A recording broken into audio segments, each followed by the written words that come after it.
Hello, ladies and gentlemen. I think Dot is a little behind, so I'm going to start it since I told a bunch of people 8 o'clock today. I thought I was going to be late, not going to lie. I took the dogs for a little walk. We made it in time. It is Chile. Oh, Dot's here now. Hello. Sorry. It was on the struggle bus, if you will. I'm debating my pick. I'm going to stick with it, but I'm debating my pick. For tonight's game? Yeah, this wet slog crap is going to really benefit It's going to benefit Philly. Yeah. I didn't expect the weather to be this bad. I haven't even pulled it up yet, so I'm not. Oh, it's poor. It's raining fucking sideways. It is nasty out there right now.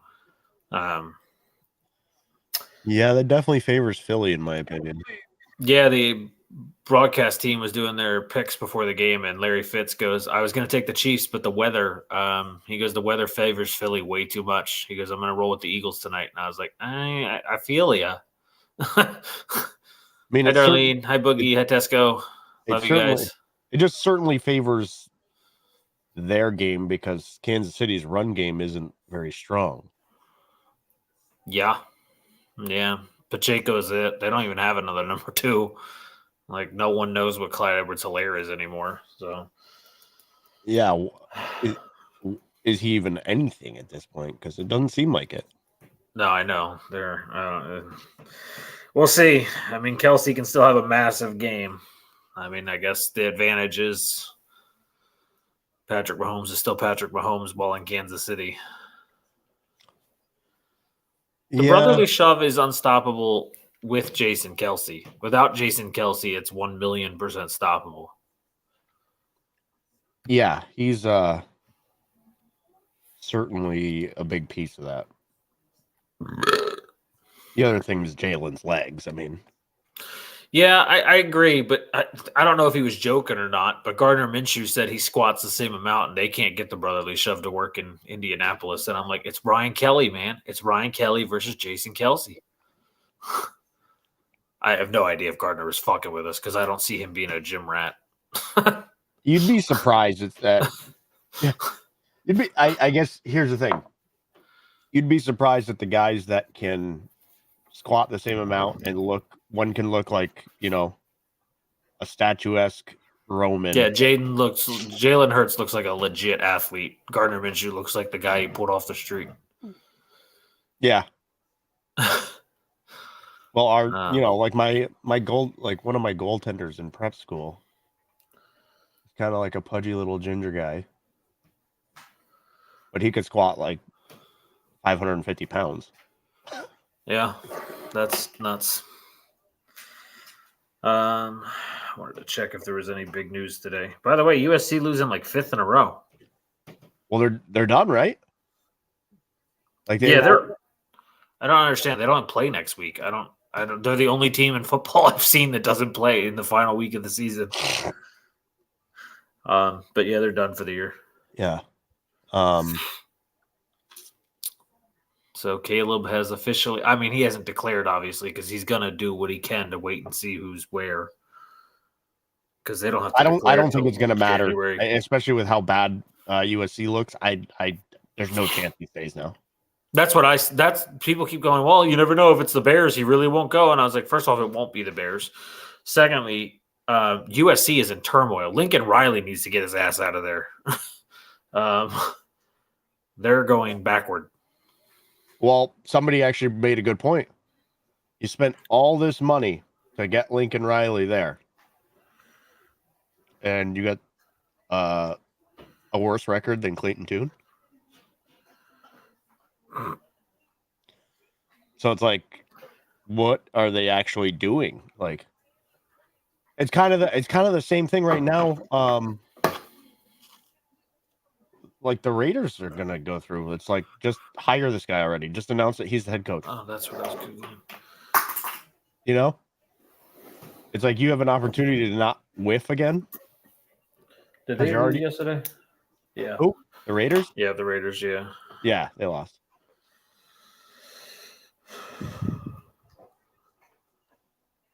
Brandon Staley. Brandon Staley still has a job right now, which is fucking mind-boggling. I missed a lot today. I was busy, so that's why I was pulling his name up. I was seeing if anything happened. Oh hell, that must have just happened too. Holy shit. What? The Broncos Jackson banned 4 games for hit on Dobbs. Oh, wonderful. I think didn't he already have a suspension this year of 3 games? No, that's the guy in. Oh yeah, you're right. I don't remember who. Who am I thinking of? Harley, stop. I can't think of who it was. It was got announced like a week ago. I don't remember. 2 weeks ago. Okay.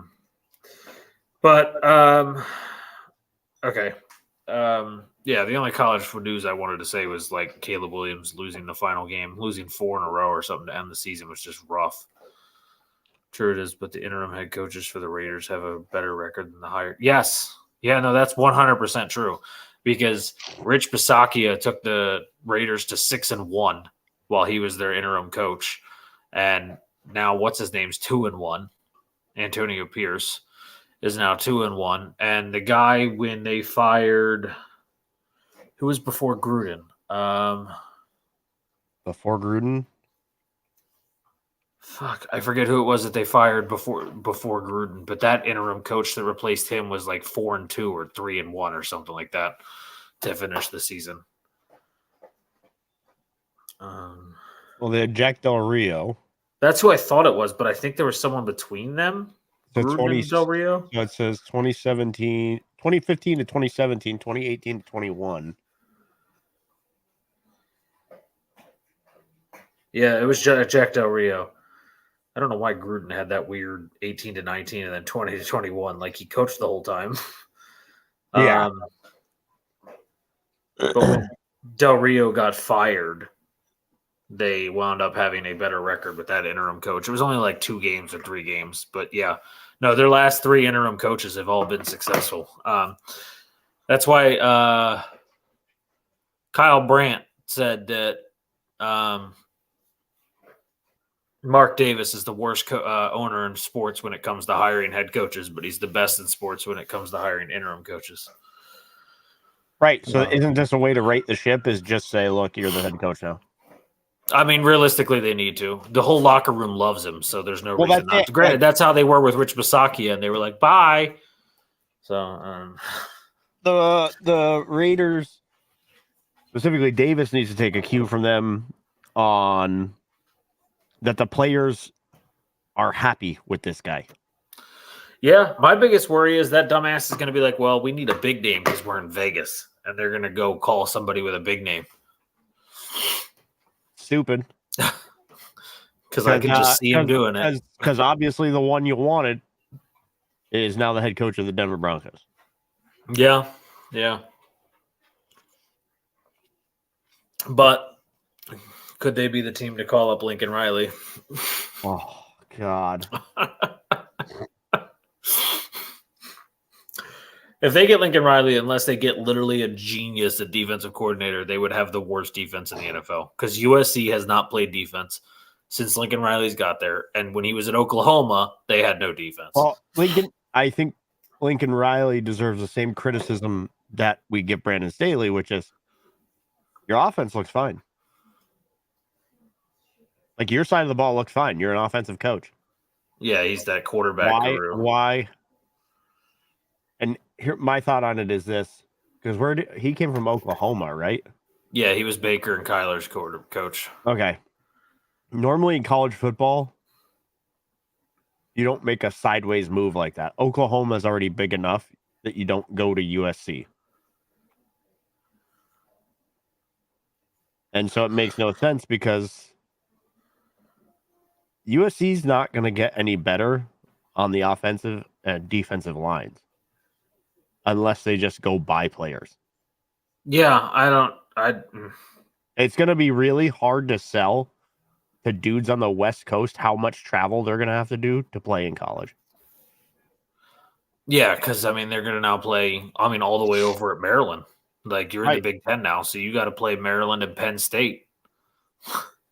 Well, it's funny with the with some of the schools and what the predicaments they'll be in, because their programs. So if their program is like that football school, all their other programs will be affected.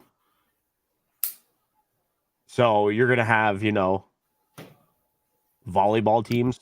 What are they going to do? Neutral site games in Texas? You know what I mean? Like, Yeah. because they're not going to have the same budget that the football team has. Yeah. No, I mean, and there's going to be a lot of schools in the conference like that now. Yeah. Yeah. Because I've already heard discussions about like West Coast teams and East Coast teams playing all their games when they have to travel that far in a neutral site in the middle of the country. For those other sports, I assume? Yes. So it's like kind of weird, but I guess if the football program can pay for your entire program, then okay. You know what? I gotta look up something.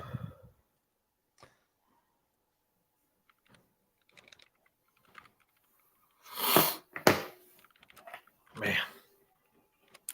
I don't know. I'm excited for college football to come to an end this season and see what the playoffs look like. I really hope Washington gets in. All right. But I guess they now have to win the their conference title game to be able to officially get into the playoffs. So let's see. SEC football programs earned their schools $49.9 million apiece for the fiscal year that ended in August. So that's money they just got directly from the TV deal.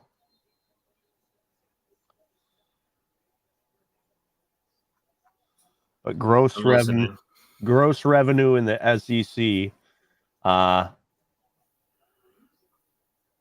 number one will be Texas when they enter at $161.5 million per year.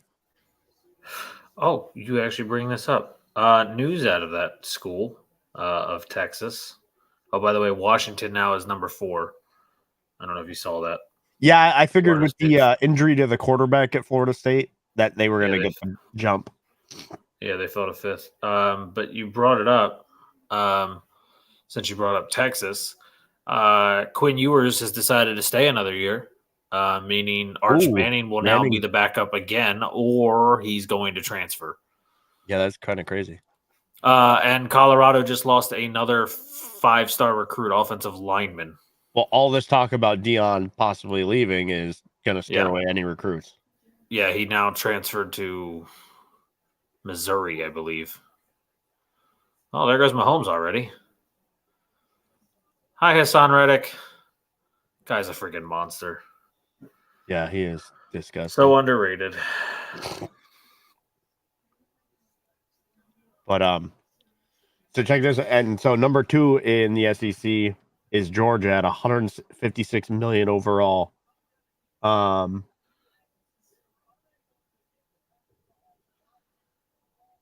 let's see, the 14-1 record in 2021 national title boosted gross take to mind-boggling levels 27% higher than just 3 years prior. Football profit was a gargantuan 94.2 million, more than the entire gross revenue of all but 4 SEC programs. That's fucking nuts. Talk about war chest. I always laugh about that because, like, I just want to see these guys' tape budget. You know, like when I look at numbers, I want to be like, how much money do they spend on tape a year? Be interesting. I don't know. Sure. I don't know. It's a fucking interesting dilemma that's about to happen with the Big Ten, having all of these schools randomly thrust into it. Or the Atlantic Conference, Atlantic Coastal Conference, having Western Coastal teams on it. Who the fuck's joining the ACC? Who did it? Stanford? That'd be hilarious. No, they're independent. Going independent, I think. Cal, Stanford, and SMU. Oh, all three of them did. All right. So yeah, you have to go. SMU is gonna be like, Well, Southern Methodist is in Texas, right? yeah, So Cal has to go all the way. Like ACC means they have to play Boston College. right. Like, Think about the logistics there, though, for the other school programs. yeah, Yeah, Cal. Yeah, no, because Stanford has a pretty decent hockey team, so they've got to go play fucking people like Boston College. Good luck with that, pal. You know what? Invite him to the Bean Pot. Let him play in that classic one time. You know, Wisconsin's now #1 in college hockey. Yeah, actually, I've actually been paying attention. I was actually just looking at the college rankings today. Yeah, they beat Michigan back to back 2 days in a row. Yeah.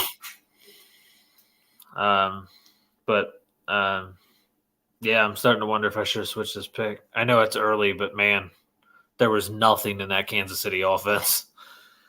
Yeah, I feel like this really comes down to how well Kansas City's defense plays. Yeah, and Philly just needs to stop Kansas City from getting any one of those big breakaway plays. Yeah. If you can force them to have to try and move the ball slowly down the field, you're going to beat them. Yeah, especially if you can control the clock and in this weather, right? Yeah. Granted, Jalen Hurts is very close to his career high in turnovers already. So, I mean, the sloppiness might not help Jalen Hurts either. Is he playing with 2 gloves today? Uh-oh. You know my rule there. He's got one. I can't tell if there's another. They're not showing his hands very well. He just got sacked again, though. This game's going to be really fucking defensive now. It's going to be fun. All right, anyway, we got football to talk about. Oh, F1 race happened yesterday in Vegas, finally, at 1 a.m. I forgot to talk about it during the podcast yesterday. Verstappen won, as always. It was actually a pretty decent race, though, for those who love F1. I was going to say, it's kind of sad that, like, you already know the outcome, right? Yeah, the spectacle. I mean, it was really a shit show all week long with the setup and everything else. And a lot of the businesses said they were hurt pretty badly by this. But at the same time, I will give them credit. The race was actually a very good race. But unfortunately, that's one of the reasons I don't watch F1 as much. Because I do love racing now more than like anything. I just can't stop watching racing. But it is just so boring to go, we already know Verstappen's going to win. Like, it's just the Red Bull cars are broken. They're both just unbelievable. As long as those 2 cars continue to race, they're not going to be beaten right now. I mean, to think about the fact that Sir Lewis Hamilton is now regularly finishing like 4th to 5th because of how bad Mercedes is, it's just and he's called them out. He's like, you guys. Oh, he's been public about how he's not going to resign because he said that he's in shit equipment. So this is his last year with them too. So there's rumors he might not even sign with F1. There's rumors he might try and come to NASCAR, which would be insane. I saw a video of him. They were interviewing him, and like he's mid-interview, and he just stops like dead in his tracks because you can hear a car, and he's like, the V10. He goes, there's no sweeter sound in racing. He goes, I can't believe they took that out of I can't believe we can't race that anymore.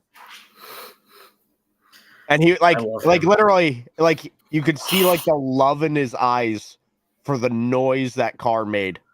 Yeah. You know what I mean? And he goes, there is no sweeter sound in racing. I fucking love Lewis Hamilton. He's one of the reasons I actually still occasionally watch F1 is just because of him. I love that dude. Yeah, Verstappen's kind of like the cold, clinical type, whereas like Hamilton, you can actually like see his passion. Yeah. You know? And like, Verstappen just likes to goof around. Like there's no... Yeah, that's how kind of the Red Bull mentality, right? Like we'll just throw as much money as we want at problems. Like I don't know if you've seen that their truck with the world's like most expensive suspension. Yep. Yeah. That's what... so there's a group of people I'm in a group with on Discord and the same group of people on Facebook that is a racing group. and they just talk all racing. And there's an argument that always gets made. People are like, is Kyle Larson really the best driver in the world? And people are like, well, Verstappen probably is. And I'm like, nope, Verstappen's not. He's in the best equipment. Yeah, his Kyle car Larson might be the best in the world. Kyle Larson can jump into a dirt track race on a Thursday, win that, come to a regular Xfinity Series race, win that, and then race in the Cup Series and win that. And now he's going to be in the Indy 500 next year. Right. So he actually can race anything you put in front of him. Yeah, the dude races everything. Like, he just loves it. And it's just a giant debate every time. And I'm like, I'm nothing against Verstappen, but when you're in the best equipment every single week, it's hard to know how great you really are. Can you elevate lower equipment? Right. Can like you drive other types of cars? Yeah. It's like Scott Van Gisbergen down in New Zealand. He's the supercar champion again down in Australia, sorry. And now he's coming to NASCAR after winning one race of his 2 attempts in NASCAR this year. And I'm like, all right, well, this is going to be a big change. But at least I'm excited to see him at least attempt it. Yeah. But anyway, to football. Thursday night was Ravens-Bengals. We talked about it yesterday. It was a good game, but I think it would have been a lot better if Burrow didn't go out for the year. Yeah. In every single one of these games, pretty much, not everyone, but most of these games, we're going to have a major injury to talk about because there was a lot yesterday. But Bengals lose Burrow, Ravens lose Mark Andrews. So we saw that. We talked about that. Everybody plays this week. There is no bye week on Thanksgiving week because they have 3 games on Thursday and 1 on Friday. This is the first year with a Black Friday game, right? Yeah, and I hate it because it's Jets Dolphins, and I could care less. Dolphins, but Dolphins are 9.5-point favorite right now. Yeah. But anyway, the Ravens go from the Bengals game to visit LA and play the Chargers. And the Bengals with Jake Browning, I don't even see them. I know they play. Oh, they play the Steelers in Cincinnati. Oh, solid. So there's their next games. But anyway, we got a lot to talk about for yesterday's games. We started with Cowboys-Panthers. It was closer than I expected for most of the game. It did get pulled away. Tony Pollard finds the end zone for the first time since week 1. I was going to say since Nam. I don't know.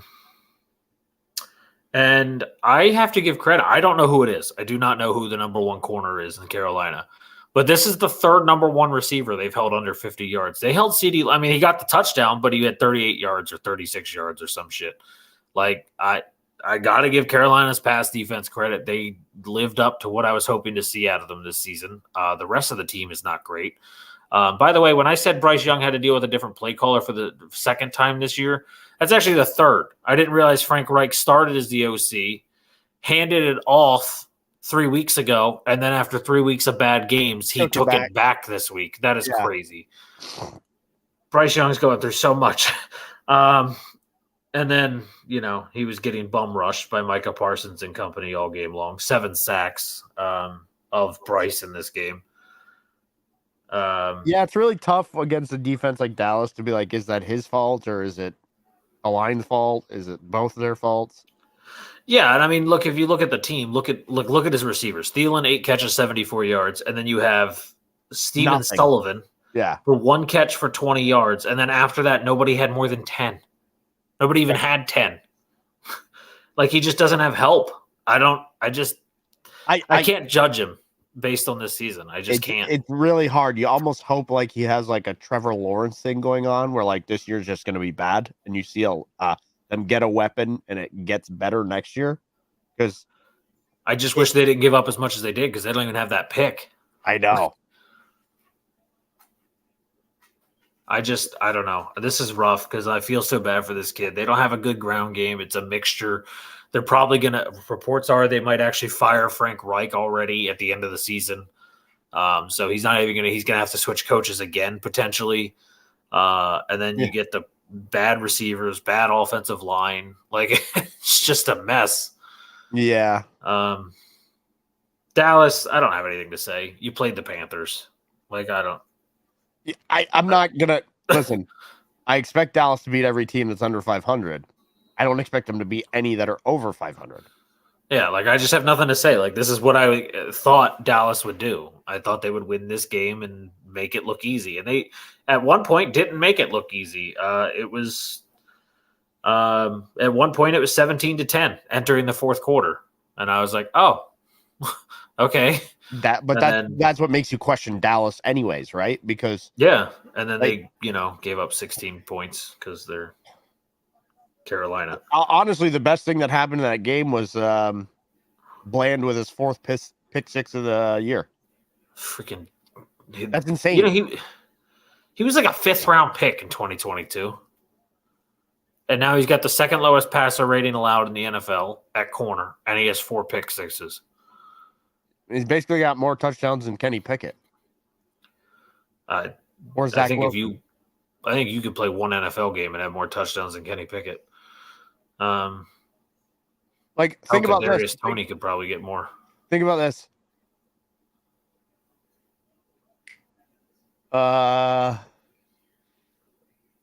DeVito. DeVito's played 3 games in the NFL. He already has more touchdown pass games than Kenny Pickett. Yeah, that's fucking nuts. That's crazy. You're right. And getting sacked 9 times. So yeah. Don't tell me it can't be done. Well, that's what I say about with the Giants stuff. With Kenny Pickett, you're not seeing any improvement. It's actually regression. I actually think it's regression. I don't. People can blame Matt Canada. It ain't Matt. Matt Canada's part of the problem, but Kenny Pickett is not it. He is horrendous. Yeah, go sign Ken Dorsey. Which I did say. I mean, I said it when he was drafted. Kenny Pickett's not the guy. No, he was that hometown pick bullshit. Yeah, they loved him because he was a Pittsburgh guy, played at University of Pittsburgh, played in their practice facility because that's where the University of Pittsburgh practices. They just loved it for all the connections. They didn't love it for the talent. Right. Again, I think it was on the Colin Cowherd show today where he said, even with Jordan Love, at least you're seeing signs of life. Like there are signs of improvement. Like that throw he made to Dobbs. But with Pickett, you're not seeing any of that. I'd rather have Baker. Wilson, that's crazy. With Zach Wilson, you're not seeing any of that. Zach Wilson is now the 3rd on the depth chart. Boyle is going to start on Friday. I heard they don't have an official starter yet. I don't know. Tim Boyle already named starter. Trevor Siemian backup.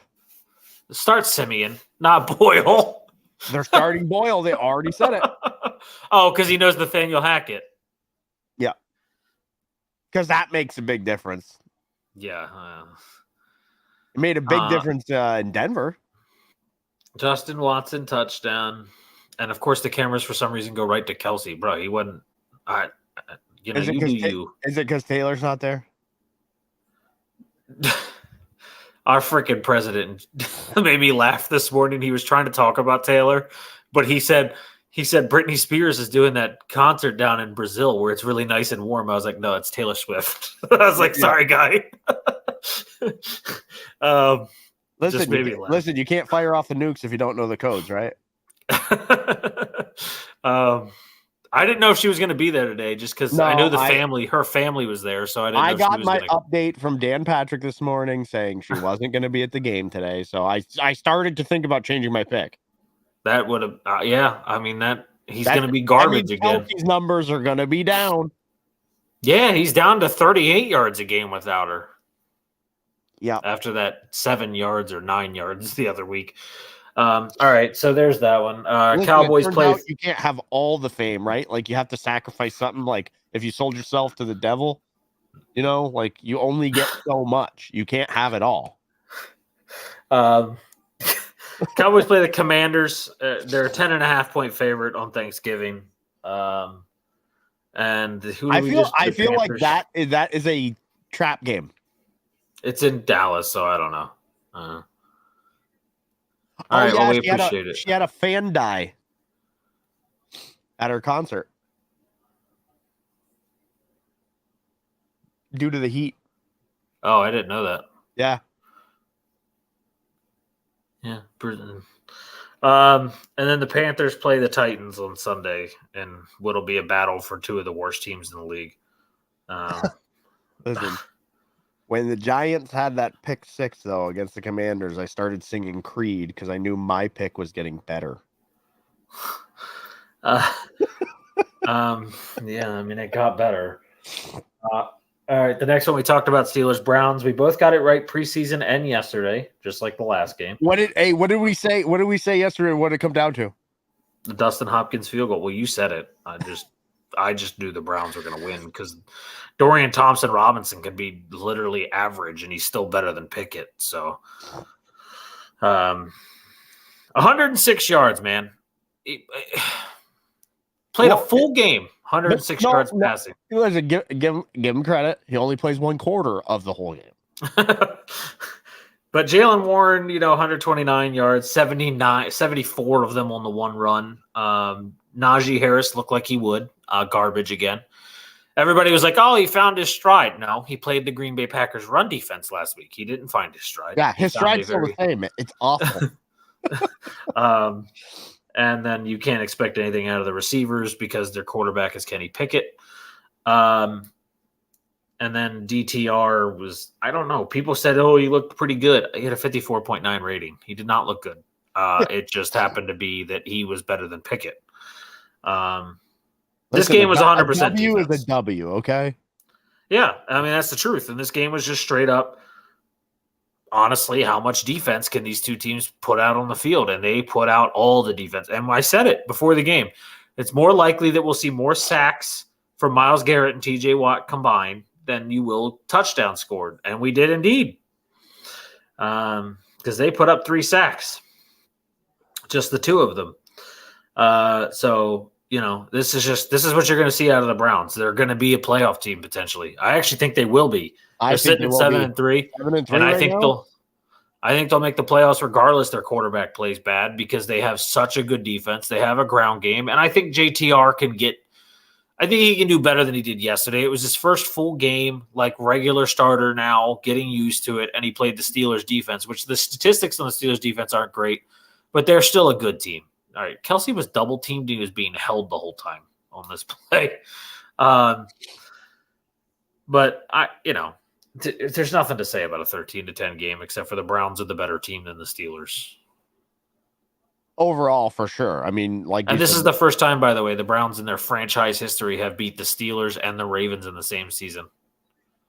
Wow. Yeah, that's pretty good.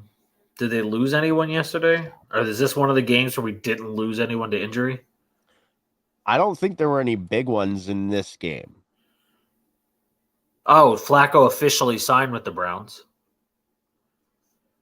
Thought it was funny. It was right after Zach Wilson got benched that got announced. And I was like, they were like, the Jets are going to do it.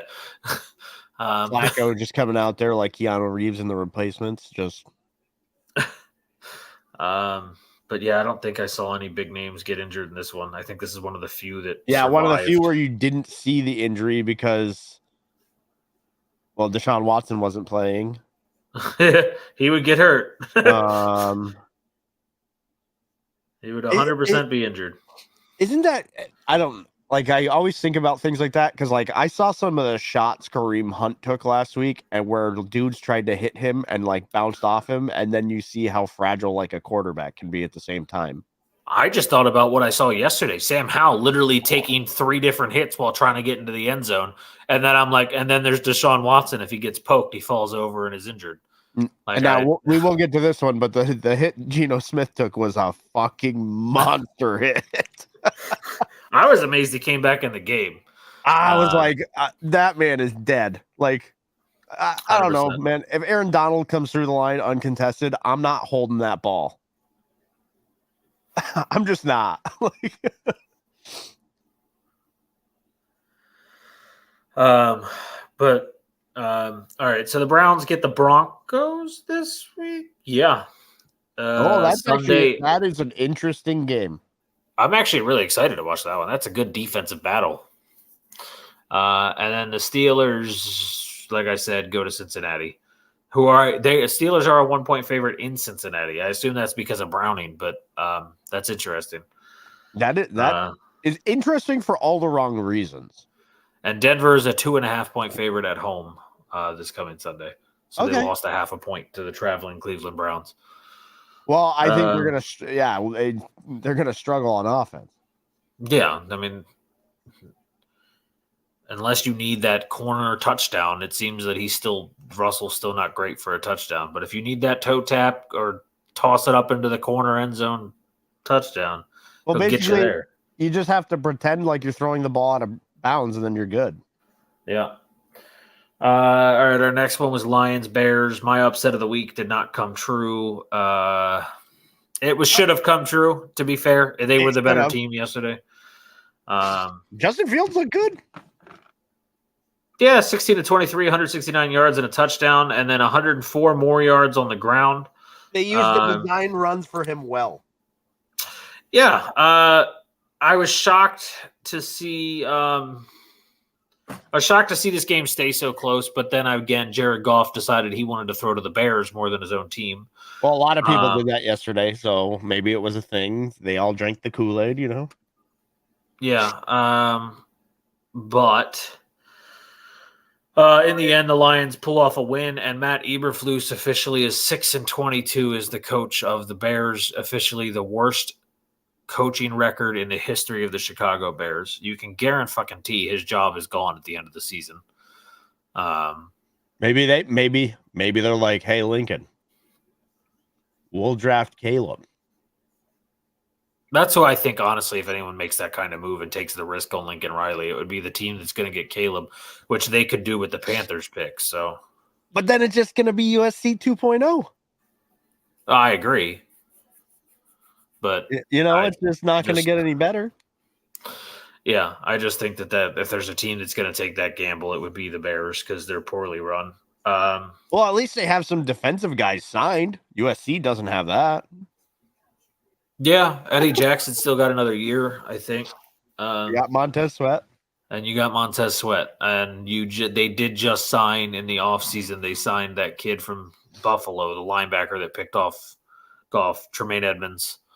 And you still have someone else that they signed from the Eagles, TJ Edwards. So they got their linebackers, they got Montez Sweat, and they got a safety. So, yeah, just transition Caleb or Justin Fields into like Taysom Hill, and you're fine. I think this is another game where we didn't lose anyone to injury that I can think of. Goff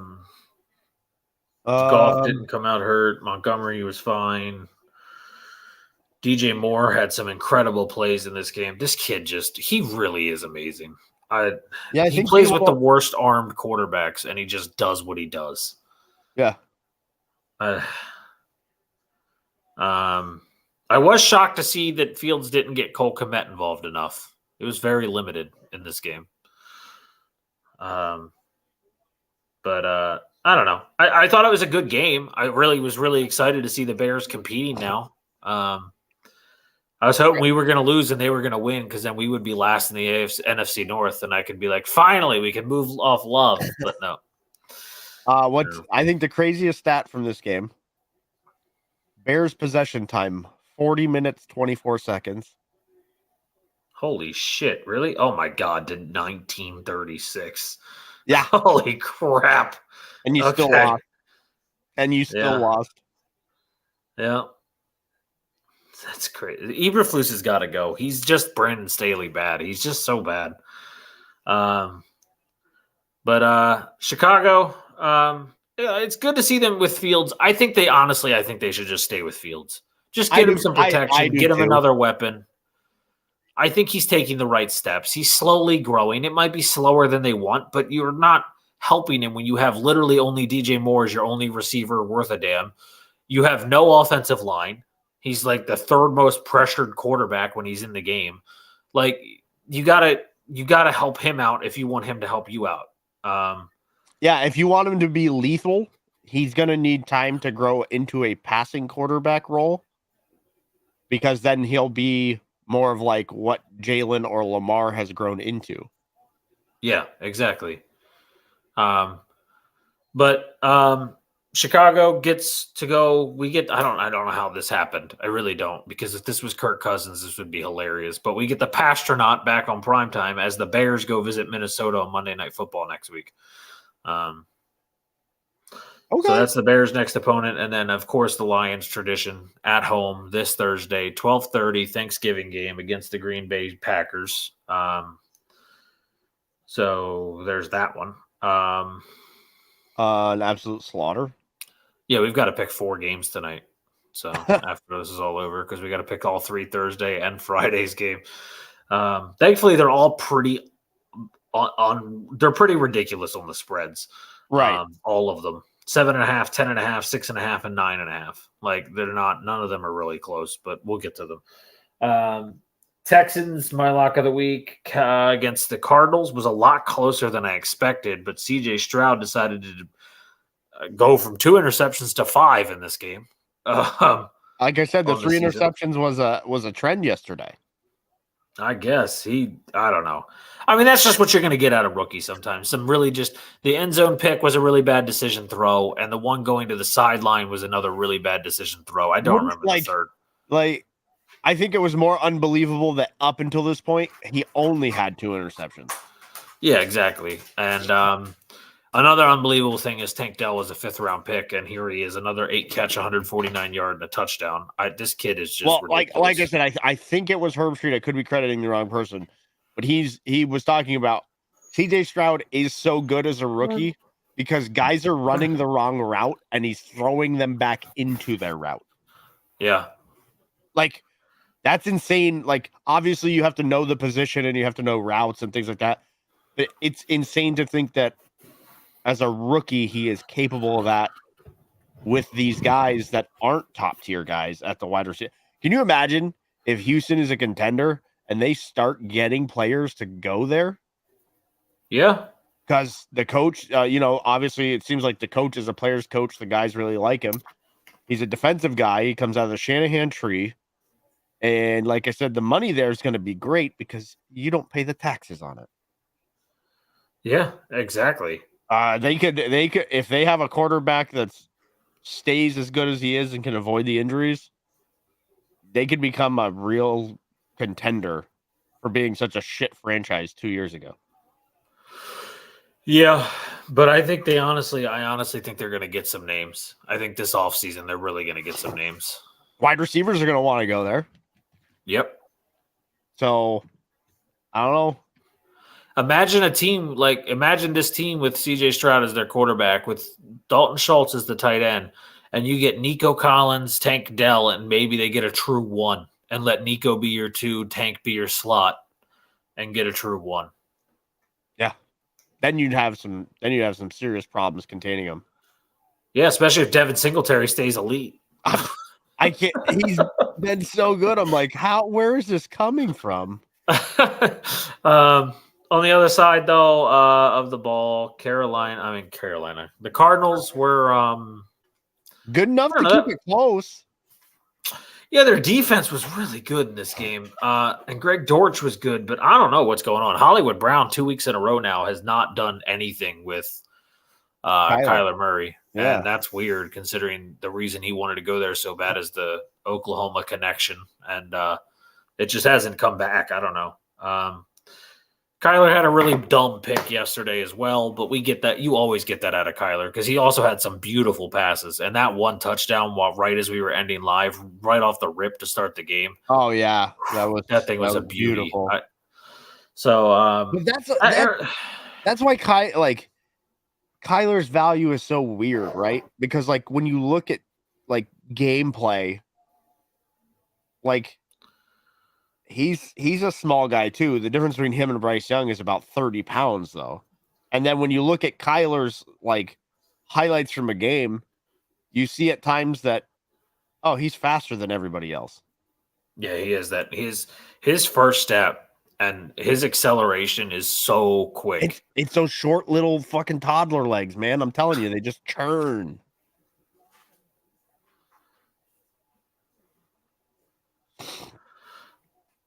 All right. Arizona's next game. There wasn't really much to talk about on Arizona's side except for the defense really is starting to wake up. I mean, you expect that though, right? With Gannon being their head coach, the Philadelphia former DC, they're going to get better. They're a team that I hate what they're going to go through because their owner is terrible. Chiefs mascot looks like I actually agree with that. Did you hear that because of Five Nights at Freddy's movie being so popular and scaring people so badly, the kids and shit, that Chuck E. Cheese is officially removing all of their animatronics. All animatronics, yeah. Yeah. That's freaking crazy. But I don't know. The owner in Arizona is horrendous, so I do worry that they're never going to get on the right step. I mean, he's one of the worst owners in sports, so I'm worried about it. But they will go face the Rams this week in actually what I think could be an intriguing matchup. And the Texans get the Jags, who historically have struggled against the Texans. Well, here's the thing, too, about bad ownership in the NFL, right? It doesn't make sense that you can have a bad owner in the NFL right now. You know why? No, I agree. Because, okay, the Raiders can waste all that fucking money on McDaniels. And Gruden, back to back. And Gruden. Listen, their fucking revenue share last year was $372 million. It's literally monopoly money. An NFL team has a payroll of like 210 to 220. There's $150 million on top of that. Yeah. So, not to mention what you're making at your own stadium and all this shit. So it's like, it's literal funny money. You are making money to just put a team out there. Yeah, but you get those teams that don't even spend 70% of the salary cap. And if you look at the owners who own those teams, they're owners from before the NFL boom. Yeah, the Bears, the Cardinals, the Browns. Later, or have made their fortunes elsewhere. Can like understand the concept of it, which is, if I just spend all that money, we're good. I don't have to even spend my own money. Just spend that money. Yeah. I say it about if you look at the Bengals, they were so bad for so long. And then Martin, don't get me wrong, he's still the owner. Lewis is still the owner. But he's gotten to the point where he's so old that he's actually delegated the decisions to his daughter. And his daughter understands the concept of what's going on in the NFL. Let's just say this though. Yes, Mike Brown. That's his name, not Lewis. That's why they are in business, to make money. It is their own money. But you can tell which people only make money from the NFL team and which people make money from their fortunes and use the fucking NFL team as a toy. Yeah, look at the Hunt family, the Chiefs owners. You can see which families need the NFL to keep their wealth and which guys are in the NFL because they're a billionaire playboy. Yeah. Okay. Like, look at Jerry Jones. Look how much money he throws away to be a 1-star rated team. Oh yeah, I mean, he makes his money doing. I don't know what else he owns. I have no idea what he owns. He's all oil money. I figured as much, but I wasn't sure. The guy who just bought the Commanders, like $6 billion. Like you can tell which guys their NFL mistakes are just line items on a sheet because they don't care. Like it's. You throw away $70 million. Fantasy football for rich people. I love you, Boogie. Oh, it's so true. But it is true to them because the NFL is not a losing investment. So Dan Snyder, when he bought the Commanders, he bought them for what, $770 million? Yeah. And he just walked away with $5 billion extra. Okay. Good investment. No, I think he sold it for $6.5 billion is what it finalized. I'm basically rounding. Oh, okay. Yeah, I got you now. Okay. And he was a shit owner. Yeah, one of the worst in sports ever. So it's like it just doesn't these and I'm I guess I wouldn't include the Chargers because the Chargers spend money. They just don't get any better. They're the biggest NFL letdown. Well, here's an example. I don't know what they're worth. Hold on. Let me see. And it goes up about 7% every year. So last year was 372 million. The year before was 347. 2020 was 309. That's the money you're just getting from the revenue share. Yeah. And think about this. The Ravens, Steve Bisciotti bought the Ravens for $365 million. They're currently valued at $4.63 billion. Oh, so you're saying I'm getting a how many 1,000% return? Like, right? Like, that's just freaking nuts. I mean, they're just so, it's crazy. but like you see the guys that and it's not just in football, but football is going to have this ginormous revenue share. Yeah. You see the guys that are like buying sports teams now, like Steve Ballmer, right? Yeah. He gives no shits about spending money because his money is elsewhere. Trust me, as a Chelsea fan, I know. I don't. He just doesn't stop. You're like, how the fuck are you a businessman? You're wasting all this money. It's not his money. It's fucking funny money, you know. But and he's buying dumbass players on Chelsea, and I'm like, what are you doing? Like, you're just throwing money away, and I'm like, how does this make sense? And then, like you said, it's just you know what? Here's how I describe it to people. That guy hasn't actually signed a check in probably 15 years. Okay, and he's writing checks all day long. It's just a fucking printout. It's like fortune through gambling. Yeah, but I mean, so like for the Cardinals, it's so much worse for me because like they can make so much stupid amounts more money considering how often the NFL goes there for the Super Bowl. Yeah. And they don't ever put a team together worth going to the Super Bowl. Like the last time they were relevant. Yeah, the last time they were relevant was maybe Carson Palmer, but I don't think he took them to the Super Bowl, just a playoff team. Yeah, I think Kurt Warner's underrated for what he did in the NFL. And then crazy underrated. Oh yeah. What did he take 3 teams to the Super Bowl? The Rams, the Cardinals, and I don't remember if there was another.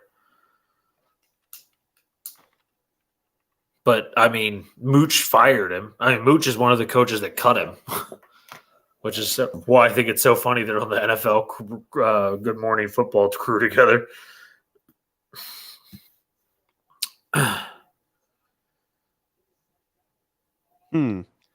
I think you're right. Just 2 teams to the Super Bowl. But still, the Rams and Cardinals, those are 2 franchises. I mean, the Cardinals especially, that hadn't been there in forever. People don't realize how long that franchise has been around and how many they've had some really historically amazing players, but they've been ever since this new ownership, they've been irrelevant for so long, minus Kurt Warner. Because like I said, Carson Palmer took them to a 1 playoff run. And it's hard not to when you have Larry Fitz, David Johnson, and Anquan Bolden on one roster. I mean. But anyway, I digress. All right, so the Lions, we already said that one. Oh, we were on Texans, Cardinals. Yeah, so the Texans play the Jags. The Cardinals play, the Rams. We already did that. All right. Raiders, Dolphins. We both got it right yesterday and preseason. It was close. They're really playing for Antonio Pierce. I'll give him credit. 20-13. Yeah, it was close. I mean, Tyreek does what Tyreek does and catches a ball and then blows away 5 guys with his speed. Yeah, and Robbie Chosen has appeared. I cannot stand that that's Robbie Anderson's new name. I was like, who the fuck's Chosen? And I was like, oh, yeah, that's right. That guy. So good for the Dolphins. Go ahead, sorry. Maybe he just looked up to Chad Ochocinco. Yeah, maybe. Or Meta World Peace. Devon Achane out. Not ruled out for week 12, but injured again. Same knee, right? Yep, same knee. So that makes me concerned. Yeah. They said he's not officially ruled out for Friday's game. I would rest him against the Jets because you're not going to run well anyway. And do you really need to? Yeah, exactly. And it's a 5-day week, so just rest him. Just let him get healthy. Give him an extra week. So there's one of the injuries in this game, but there was also another big injury that happened in this game and also on the Dolphins. And I don't know how significant, but Jalen Ramsey got hurt at the end of this game with that pick. I haven't heard if it was significant or not. It might have been the wind knocked out of him because he landed on the football. That was on his second interception, right? Yeah, it was the game-sealing touchdown. Yeah. Because for some reason, and I know it's a rookie thing, a rookie guy, so maybe just a bad play call, but it's not my crazy one. That's Luma. He's passed out. He was passed out on the wall. But Aiden O'Connell with 1:04 just threw that ball up for 40 yards into the end zone. I was like, well, bro, you had 2 timeouts. You had 1:04. You did not need to go for the game-winning play right here. It was fucking 3rd and 2. I was like, what are you doing? Yeah, I hate when teams do that. It's like you have so much more time.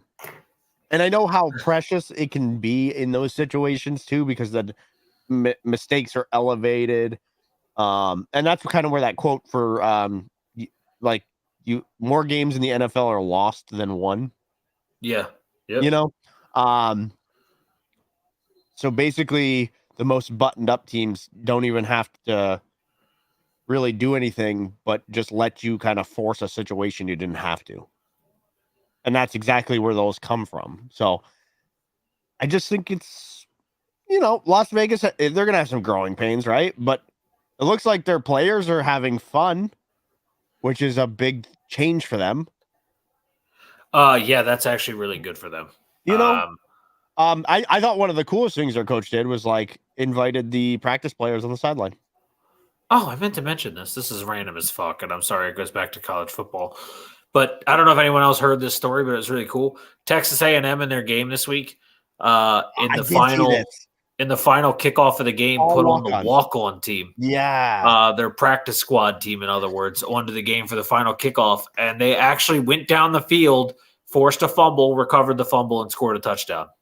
The walk-on team. That's so cool. That's the type of shit that makes you really appreciate sports, right? Yeah. Just stuff like that. Unbelievable. So. Oh, Jalen's wearing a knee brace. So he's fine. Wind knocked out of him is all that happened to Jalen Ramsey. Now, on the other side, Marcus Epps, the Raiders starting safety, left the game with a neck injury, did not return, and is questionable moving forward. So. Yeah, I think A-Chain and Epps are definitely the big losses here on this weekend's games. In this game. But the Raiders, I really think I'm enjoying what I'm watching. I still think, you're going to get this out of Aiden O'Connell, right? He's a 4th round, 5th round rookie. I don't know. So you're going to have, did L'Jarius Sneed hold on to this? He did indeed. That's another Jalen Ramsey interception. Jalen Hurts. Jalen Hurts, sorry. He is 1 away. Yeah, I think he held on to this. He is 1 away from career high in turnovers now. With 6 games left on the season. So somebody who made a good point. Who was it? And then AJ Brown took it back. Oh, that's disgusting.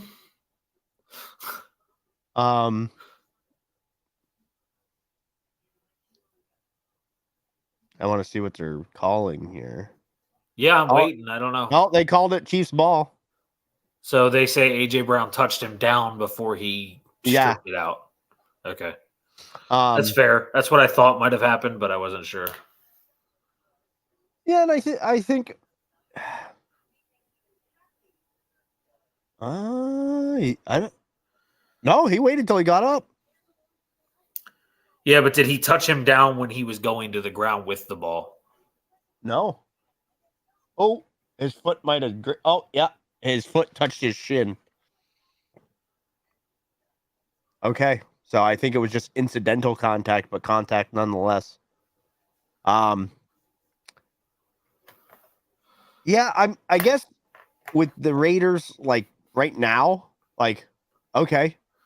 They're still 5-6. You're not that far out. Yeah, you can still make a run. even if you don't make the playoffs and you make it interesting down the stretch, that's a win for the Raiders.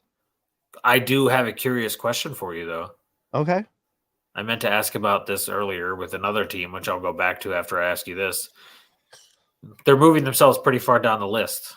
Do you just stick with Aiden O'Connell moving forward, or do you think they try and get a quarterback in round 2 or 3 or late round 1?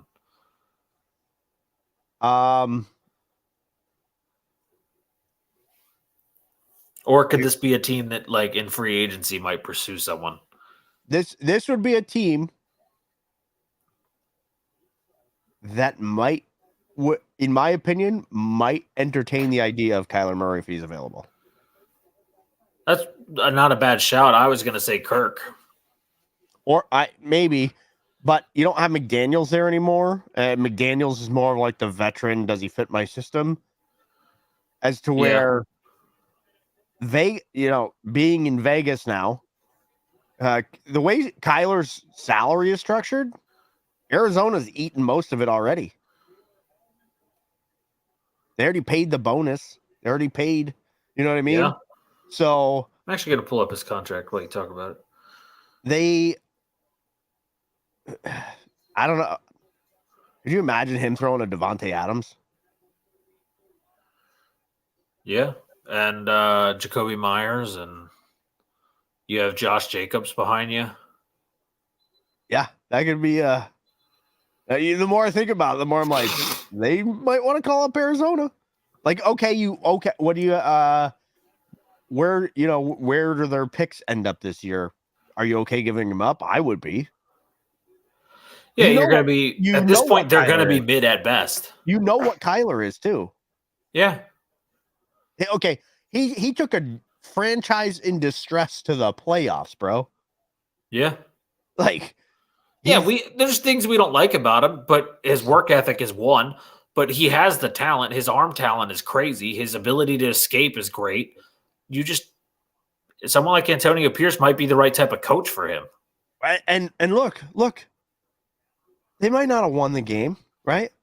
But he's playing legit football as a new COD came out. Yeah. That's improvement for him. 2 weeks in a row. He won last week and then played a good game this week while COD is out. Yeah. I mean, double XP hasn't happened yet, but watch out for the double XP weekends. Those always get you with Kyler. But the other team I meant to ask about, because they're going to win themselves way out of contention. What the hell are the Steelers going to do? Yeah. There's no way they actually think Pickett's their guy. Granted, they have a very strong loyalty to their people. They are very a loyal franchise. Well, here's the thing too. We keep saying like Kirk is available, but is he? He just has that 1 year deal, so like I just don't know. But here's the thing: that guy is so smart. That guy takes 1 year deals, but they're all guaranteed money. I know. He's one of the best quarterbacks at making money. Minnesota might lose their way into a good quarterback option, to be honest. Well, what's his name's taking a pretty quick plunge there. The guy who they thought, Drake May, number 2. Yeah, I mean, his problem is he's going to get Sam Howell. He's going to fall because the team around him right now in Carolina is terrible, minus the running back, which is what Sam Howell had. They had no receivers, no offensive line. Sam Howell just had Javonte Williams and the guy that's third on the Jets, Michael Carter. And that's what made Sam Howell fall so fast, is because it's all he had was 2 running backs. And that's all that Carolina has right now is Drake May and a running back. Yeah, Carolina is going to be one of those schools. And to make the comparison, I mean, it's gonna be very similar to what you just saw with Caleb Williams, where they're with programs, but those programs just aren't going to be contenders for titles, you know? Like, I keep thinking about the way the college football playoff is going to go from now on. It's like, oh yeah, so you're always going to have Alabama, you're always going to have Georgia, you're always going to have Michigan, you're always going to have Ohio State. Yeah, I'm hoping. I really am. I'm hoping some things change. The teams that'll change out throughout year to year will be your, like, Oregon's probably going to be there just because their war chest is what it is. But you're like Washington's, your Oregon State might, you know what I mean? Like those are going to be the teams that are kind of middling, so they'll switch in and out. You know, like Wisconsin might have a good enough team to get there some years. You know, like a Louisville this year, right? Wisconsin's never going to get recruitment because they fucking keep switching coaches. They need to fucking stop and settle down. No one wants to come there when they don't know who the coach is. It's 3 coaches in 5 years. It has to stop. You know, Texas is probably going to be there more often than not now because their war chest is what it is for NIL. But like, I don't know any teams currently tanking. Caleb Williams is considered the biggest thing in football right now, and nobody seems to be wanting to lose. The only team losing to lose is Carolina, and they're not tanking. They're just bad. And my team loses because we suck. Yeah, you guys in Carolina. I thought we were going to tank and go get Caleb Williams, to be honest. But I don't know. I honestly just want Phoenix. I'll say it till the cows come home. I want Michael Phoenix in Green Bay. I cannot tell you how much I would love to see him play for the Green Bay Packers. I don't know. I saw him in wind, and he didn't look that great. Did you see that? We don't have wind. We just have cold. Did you see that? Did you hear what? I don't know if you were watching Red Zone, but did you hear what Scott Hansen said about the Packers game yesterday at some point? No. He goes, if it's not because Aaron Jones was already out. He goes, if it's not A.J. Dillon, just assume it's a rookie, because he kept saying the rookie is catching the ball from Jordan Love, and this rookie, and he goes, you know what? If it's not A.J. Dillon, it's probably a rookie if it's Green Bay's offense. And I was like, okay. Well, here's the thing about it not being the NBA is that in the NBA, only like the top 3 guys are actual hits in the NBA draft. Outside of that, it's a straight crapshoot. Yeah, it's 100% true. I mean, Jason Tatum was 3rd, and then after that, it was garbage. Even back then, that's 100%. But we were talking about teams picking up a quarterback just because we were saying like we're not talking about tanking. We're saying like teams like the Raiders, they're not tanking. They're actually competing every week, but they probably need a quarterback. Aiden O'Connell's probably not the guy. We're saying that they're winning out of a situation, not badly. Like it's not a bad thing that they're doing it, but their team around the quarterback play is so good that they're winning regardless if they need a quarterback is what we're saying. Like the Steelers, everything around Pickett is so good that they keep winning football games, including the head coach. But they need to be bad so they can get a quarterback because they don't have one. And now, the Jets. And now the formula to sustained longevity of being good in the NFL. Oh, is Mahomes. You're not Jordan Love. What are you doing? The sustainability in the NFL, the new model is you get a guy on a rookie deal and you build a team around him. And then once his rookie deal is over and you've had some success, you decide which pieces to keep around him. That's where Kansas City's there now. The Eagles are gonna be there probably next year. They're already in trouble. The reason their defense is bad is because they gave up. They're literally 2 starting linebackers off the roster gone. And then you're seeing it with Kansas City. They gave up their star wide receiver and picked to keep defensive pieces. So now their offense is lacking, but this is the best defense they've had for Patrick Mahomes.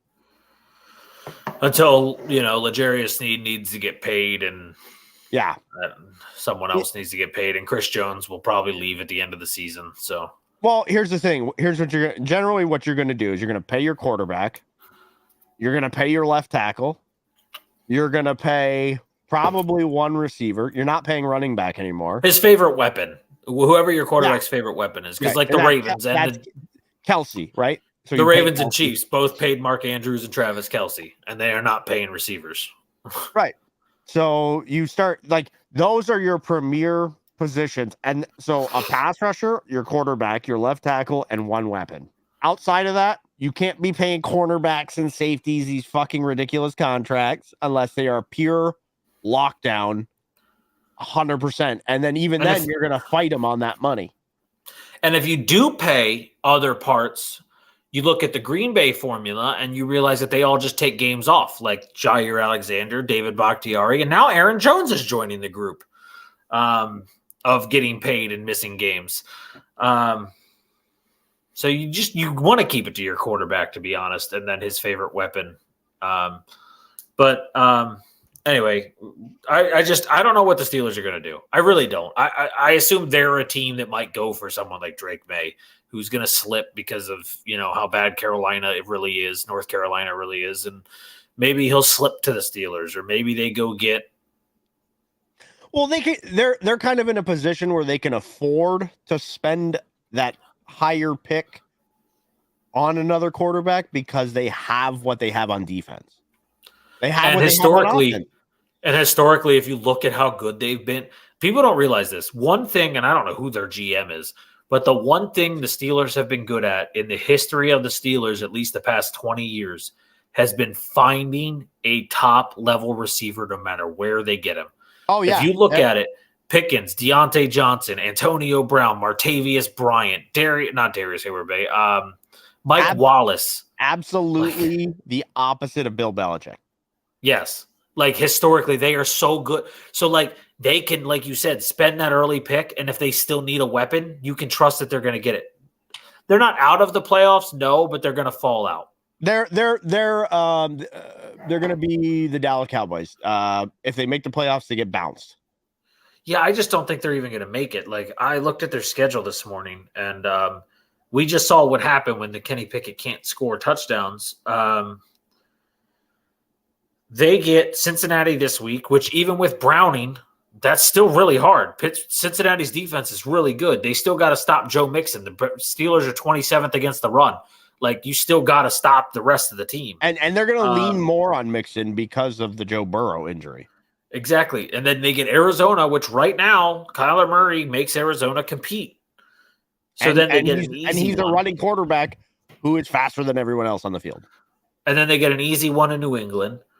And then they get now. I'm just kidding. Yeah, you're right.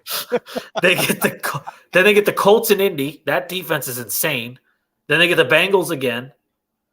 And then they get the Seahawks and Ravens to finish the season. And Seahawks is in Seattle in December when it's going to be wet and gross out. I don't see the Steelers winning this well. They might get 2 more wins on the season and finish 8-9 at this point, to be honest. They'll probably Mike Tomlin will find a way to win a couple of these games they shouldn't, but that's because Mike Tomlin's great. But you look at the rest of the AFC, the Broncos are on the rise, the Raiders are on the right way up. There's some teams that could really sneak past them and grab the last wild card spot. Yeah, it's going to be a contested spot, but as fucking weird as it is. The Titans are really good. I can't finish that sentence. Never mind. Did you just throw up a little bit retch in your mouth? You know what the Titans are? The Titans are putting mayonnaise in your coffee, all right? That's what the Titans are. Yeah. Yes, they can win in the wet and cold because that's where they're from. But when it comes to the wet and cold, and if you're trailing in the fourth quarter with 1 drive left, can your quarterback do it? No, he cannot. That's a definitive. He cannot. He is regressive. And I know, I'm not going to write them off. I'm just saying they need a quarterback. And if they get into the playoffs, either way, they're going to have the same pick. It's going to be either. So what's going to happen is either they're going to have, how many teams make the playoffs? 14. So they'll have the pick right before the playoffs if they just miss, or they're going to have the first pick of the playoff spots. For fuck's sake, the Eagles went home. Well, their defense didn't. Their offensive line is taking a nice little nap because they're letting Jalen Hurts get hit. That's 3 sacks already. And that leg is obviously bothering him because he is. Oh man. Oh God. That's why I say you just pay Jones. Yeah, you pay Chris Jones. You 100% I think you pay him. You can't. A top-level defensive tackle that can also get to the quarterback is unheard of in this era besides Aaron Donald. So you pay him. Right. It's like having Trent Williams and not wanting to pay him. Yeah, that would be dumb. That's just stupid, right? Yeah. I get it. these guys want their money, but like this guy just straight up, like Kansas City's a totally different team without him. They are a totally different team. So Yeah. it's just one of those things where, you do, you pay this guy. Like we said, you pay him, you pay your tackle, you pay your quarterback. And Mahomes, it's funny. And for them, you find a way to pay Creed Humphrey. He's the second best center in football. Yeah, But I think he's only in his second or third year. Is good, but if you have to let somebody go, you let him go. You know what I mean? Like, yeah, corners are replaceable unless they're literally shut down. Like, unless they're straight up shut down. Yeah. Yes, Jalen Hurts was on the injury report this week. He was limited in practice on Wednesday and then a full participant Thursday and Friday. But everyone knew about his knee injury. He's got, like Dot said, he has a full brace on. Again, Tom Brady wore a fucking brace for 12 years after his knee injury. So, yeah, but Jalen doesn't tend to wear it. He's a little banged up. And here's the thing: you're gonna get free 5 yards. As much as the brotherly shove is a play that is basically unstoppable, that takes a toll on them. A big toll. Oh, yeah. I mean, and it's going to be removed in the offseason. I guess we'll have to debate that one day. During the offseason, because we'll have plenty of topics to talk about. Yeah. Anyway, Jets, we already said it. I mean, Dolphins, sorry, we did Dolphins Raiders. Dolphins get the Jets on Friday, Black Friday football game. 9.5-point favorite headed to their rival home stadium. It's probably going to be a 10-point win. I have a feeling this game's going to feel a bit more like Black Monday. Yeah, which is coming in a couple months for some of these head coaches pretty quick. Robert Salah might be one of them. I don't know, man. He tried that beard out and then he got rid of it. That's just stupid, though. We talked about it yesterday during our show. We were talking about it. It's not going to go. It's not going to go anywhere with the Burrow Bengals thing. It's really not. What are you going to prove? That all they're going to say is that he chose to wear the brace. The reason they're so upset is because he had a brace on and they wasn't on the injury report. And the brace wasn't even related to the injury he got. That's the story they have right now, so it's not going to go anywhere. The gambling thing, I think the most blatant thing for gambling might have been that guy dropping the touchdown for, what was it, the Washington defense at the 2-yard line. Yeah, that looked like a blatant gambling play. Like he might have bet on the game. He's like, nah, we can't win by 10. Anyway, the Raiders this Sunday get the Chiefs in Vegas. Oh God, that's got to be a big line too. I don't know. It is actually currently listed as NA, not available for this spread. I think it was more like they want to see what Kansas City does today, but this game is going to be. Yeah, I agree because the Bills-Eagles is still NA, so I think they are waiting. Yeah, but this game is going to be so hard to judge based on the weather. Yeah. Yeah. Granted, if any major injuries happen, since this is the injury week again for the second time this season.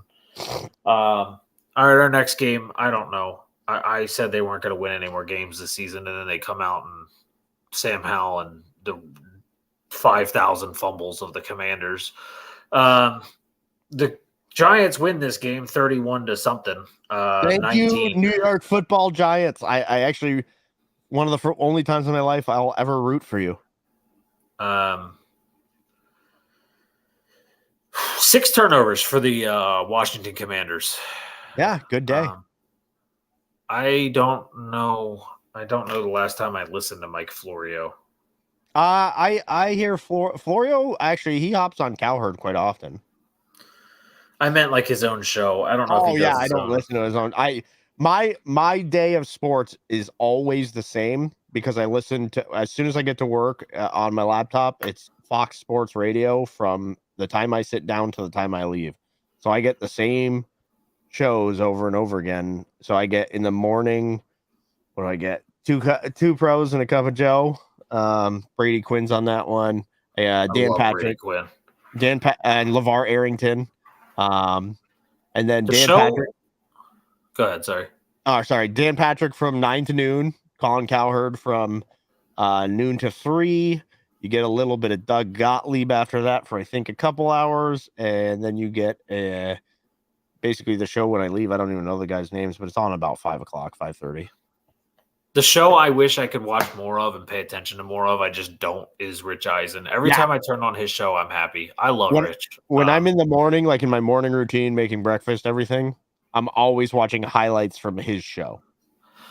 Yeah, when I make breakfast and stuff on the weekends and stuff, I mean, I watch BDGE. I'm not going to lie to you guys. That's the only thing I make sure I don't miss. And I know people don't know what that is. They're people I wish I could go work for. I say it all the time. They're in New York City. They're a guy who's literally the same age as me, started up a business, and all it is they talk about fantasy football and football trivia, and that's all they do on YouTube and TikTok. And they're making thousands and thousands of dollars a week now doing this because they're just taking off, and I just can't stop watching them.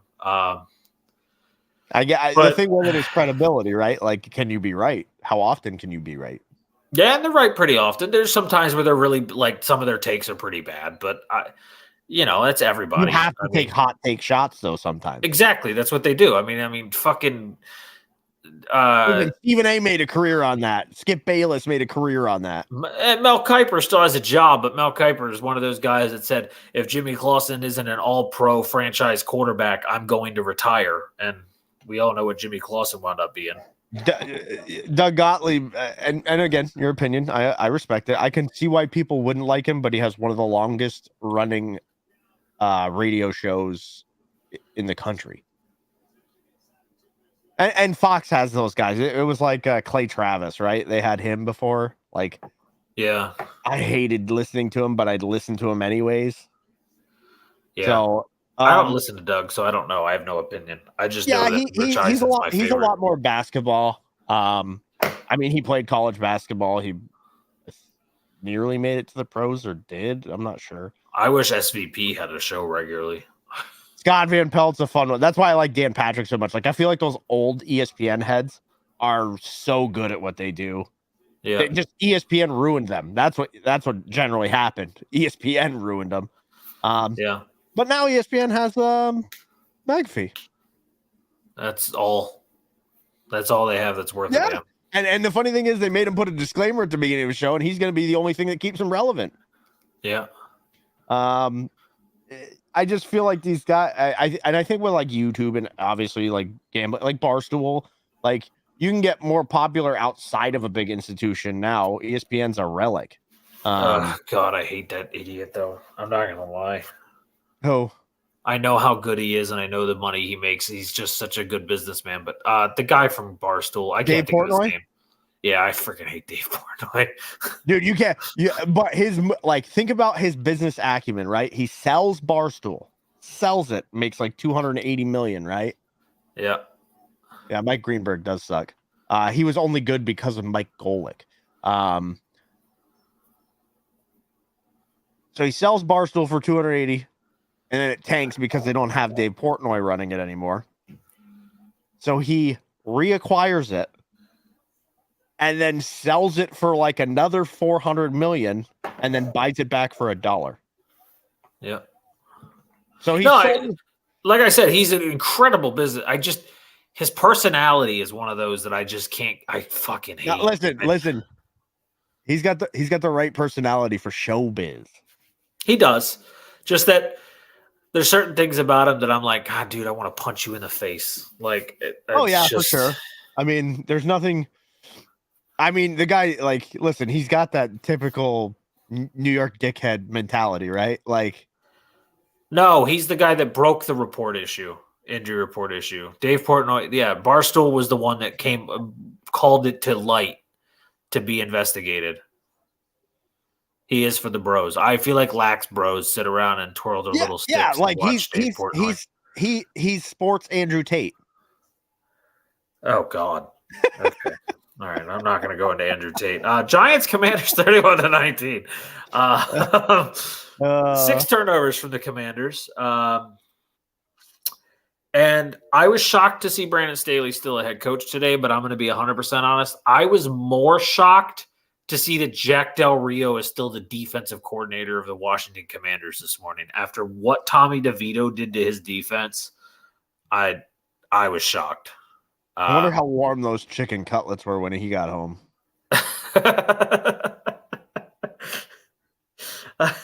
I thoroughly, I'm actually was impressed by what I saw out of the Giants. Their defense was all over the field, and Tommy DeVito looked comfortable. I think that's actually he still got sacked 9 times. Yes, he did.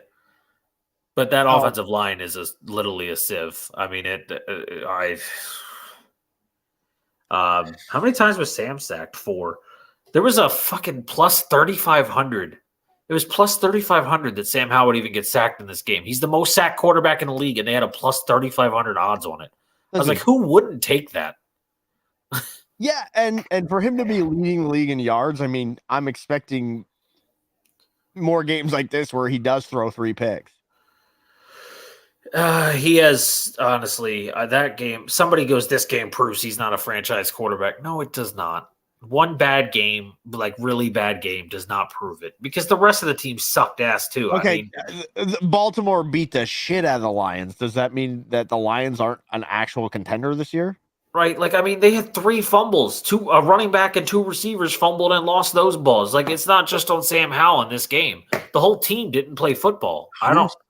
Who said it? Somebody said, that is a pick play, by the way. It was Keyshawn. Keyshawn Johnson was on somebody's show, and he goes, you could look at these young guys or quarterbacks and say, if you just look at their number of interceptions, he goes, but do you watch the tape? He goes, do you see how many were deflected or missed by a wide receiver running the wrong route, deflected to the defender? He goes, they're not all the quarterback's interceptions, but they're marked that way. That's why I think there needs to be a stat of actual at-fault interceptions or whatever you want to call it when it's an actual interception. The quarterback's fault. A bad throw by the quarterback or like no one deflected it. It's just straight up defense. So we need an NFL scorer like you have in baseball who marks it an error or a non-error. Yeah. Oh, and there's a strip sack. Oh, well, no, he kept the ball, though. Dude, your offensive line, this is supposed to be one of the best offensive lines in the league. They look like they're a fucking joke. That's 4 sacks. Is Lane Johnson's playing, right? Yeah, he just got beat by Trent McDuffie. Ooh. A cornerback just beat the right side. Yeah, Lane Johnson's definitely in. But this was the thing I was worried about going into this game was that I think people don't realize, like, the last time you saw this setup in a team was when Brady had a top 5 defense in the league. Yeah, and Steve Spagnuolo, man, he is so good at disguising blitzes. They weren't the best. Hurts is going to die. Yeah. Oh, class action lawsuit filed by Dave Portnoy regarding the Burrow injury. He had a lot of money on the Bengals. He put $1 million down on the Bengals winning the Super Bowl. So he's pretty pissed off and upset that they didn't reveal his injury and crap. So that's probably why. But whatever. This is going to be the distraction from what actually happens. And it doesn't matter because, in my opinion, Cincinnati's season is basically over. So they don't give a shit about your betting money. Dave Portnoy is the same guy that I am when I play fantasy football and I get mad because a guy fumbles. They don't give a shit. It doesn't matter. Like he's not gonna win anything from this lawsuit. What they're gonna tell him is, okay, don't bet your money, dipshit. Yeah, if you're upset, don't bet. I mean, it's that simple. And listen, and that's like the kind of the thing about gambling is like, don't bet money you don't want to lose. Like that's how it goes. Yeah. I believe the phrase is scared money don't make money. So yeah, you have to take some big losses. Look at Phil Drake. Mickelson. Look at Phil Mickelson. Lost $1 million, but he's made $1 billion. So, or 100 million. Sorry. So at the end of the day, this is going to go nowhere. Yeah, exactly. He's just going to be in the news and he's making money. Same thing with the Stanley Cup and the girl with that car fire. Like the guy comes out and he says, "We shipped you a new Stanley and we're going to replace your car." It's $1 billion in free advertising. He doesn't have to do anything. He doesn't even have to spend money except on that car. It's a line item write-off. Anyway, Commanders, Giants. Anything else for you? I don't know. I obviously we got this one wrong because I thought the Commanders would be better, but the Commanders, you know what? They should go interview the same guy who said he was sick of this shit 3 weeks ago. Jonathan Allen. 3 tackles and 1.5 sacks for that beast. Yeah, I just feel like at the end of the season, there's going to be a large clean out of this organization. Oh, the whole fucking everyone. I think this is a burn it to the ground and start over. Remove any whiff of Dan Snyder from this organization. And I also think trade some pieces that you might have that are a little older, like Jonathan Allen, that you might be able to get some good picks for. Mm-hmm. So you can actually build it the way. Because Jonathan Allen's great. Don't get me wrong. He's one of the best defensive tackles in the league. But now he's alone. He's completely alone. It's what Carolina should have done with Burns, right? Yeah. That's what they should have done. Just sell him off because it doesn't like it's not. He's not a touchdown impact. Nope. He just isn't. So there's only a few guys in the league that are really big impact players. But if you can't get the quarterback right, which they're trying to solve, but you're not going to solve that without any wide receiver pieces. Yeah, or at least offensive line. I mean, they have their right guard has allowed more sacks than anybody in the league, and he's on pace to break the record for most sacks allowed. Like, you need to fix this offensive line fast for Sam if Sam's your guy. By the way, Brian Burns, I know you might have just hinted on it a little bit, but Brian Burns is a free agent at the end of the season. So the Panthers really missed out. You might lose him for nothing. Yeah. Unless you're going to franchise tag a D end. I don't see that happening, though. But Commanders just, like you said, just really underperformed. They're so inconsistent. I don't even know who they play this week. Oh, they're the Cowboys' opponent. That's right, on Thanksgiving. And then the Giants host the Patriots this week. Oh, what a showdown that'll be. You guys are a 3-point favorite. I mean, it's the rookie quarterback thing against Bill Belichick, right? Yeah. TD, no TDs. All right. The next one we called yesterday was the Packers game, and we got it wrong preseason and yesterday. The Chargers go to Lambeau and blow. They just blew. I don't know, 23-20. Brandon Staley's defense that he was very adamant at the end of the game in an interview that he is going to call this plays and he's got it under control. That defense that he has quote unquote under control made Jordan Love look elite again yesterday. 27 of 40, 322 yards, 2 touchdowns, no interceptions.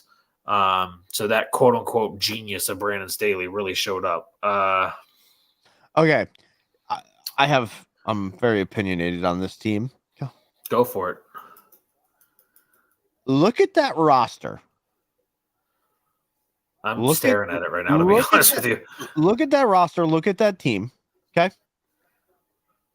In the AFC, the only teams worse than them are the New England Patriots and the Tennessee Titans.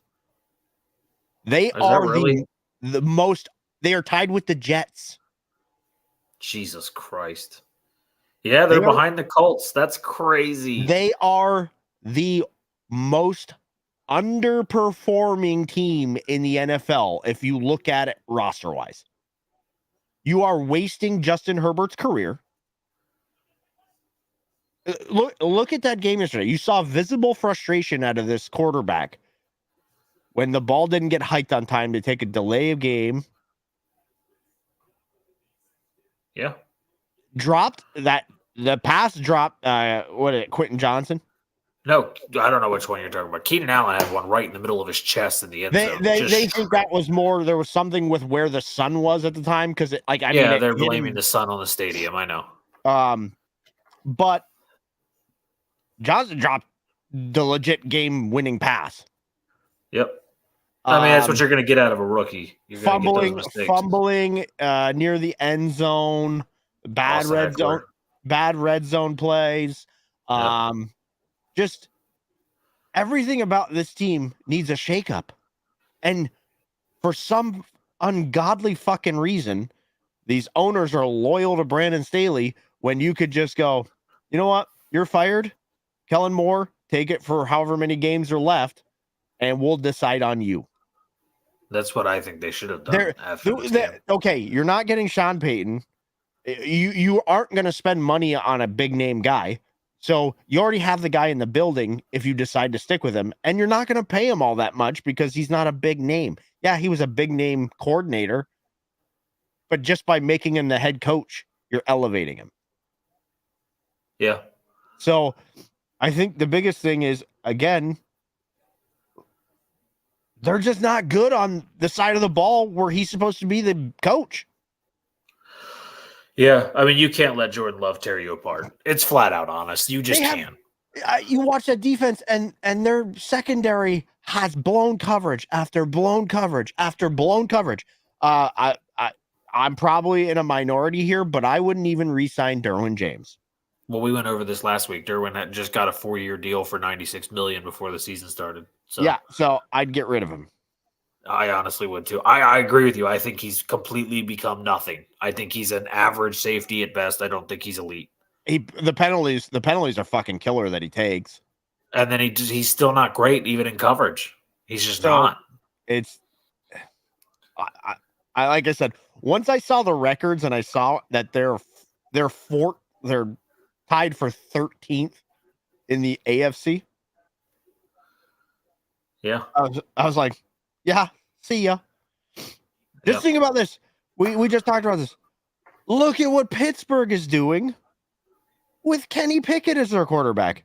You want to give Pittsburgh Justin Herbert? I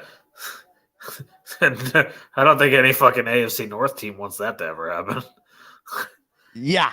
Okay. So that's what I just this team is fucking mind-boggling to me. You know, and they get guys hurt every year, but they just you know how we talked about the Vikings, and not really last year, but sometimes they just find creative ways to lose games. Well, that's the Chargers.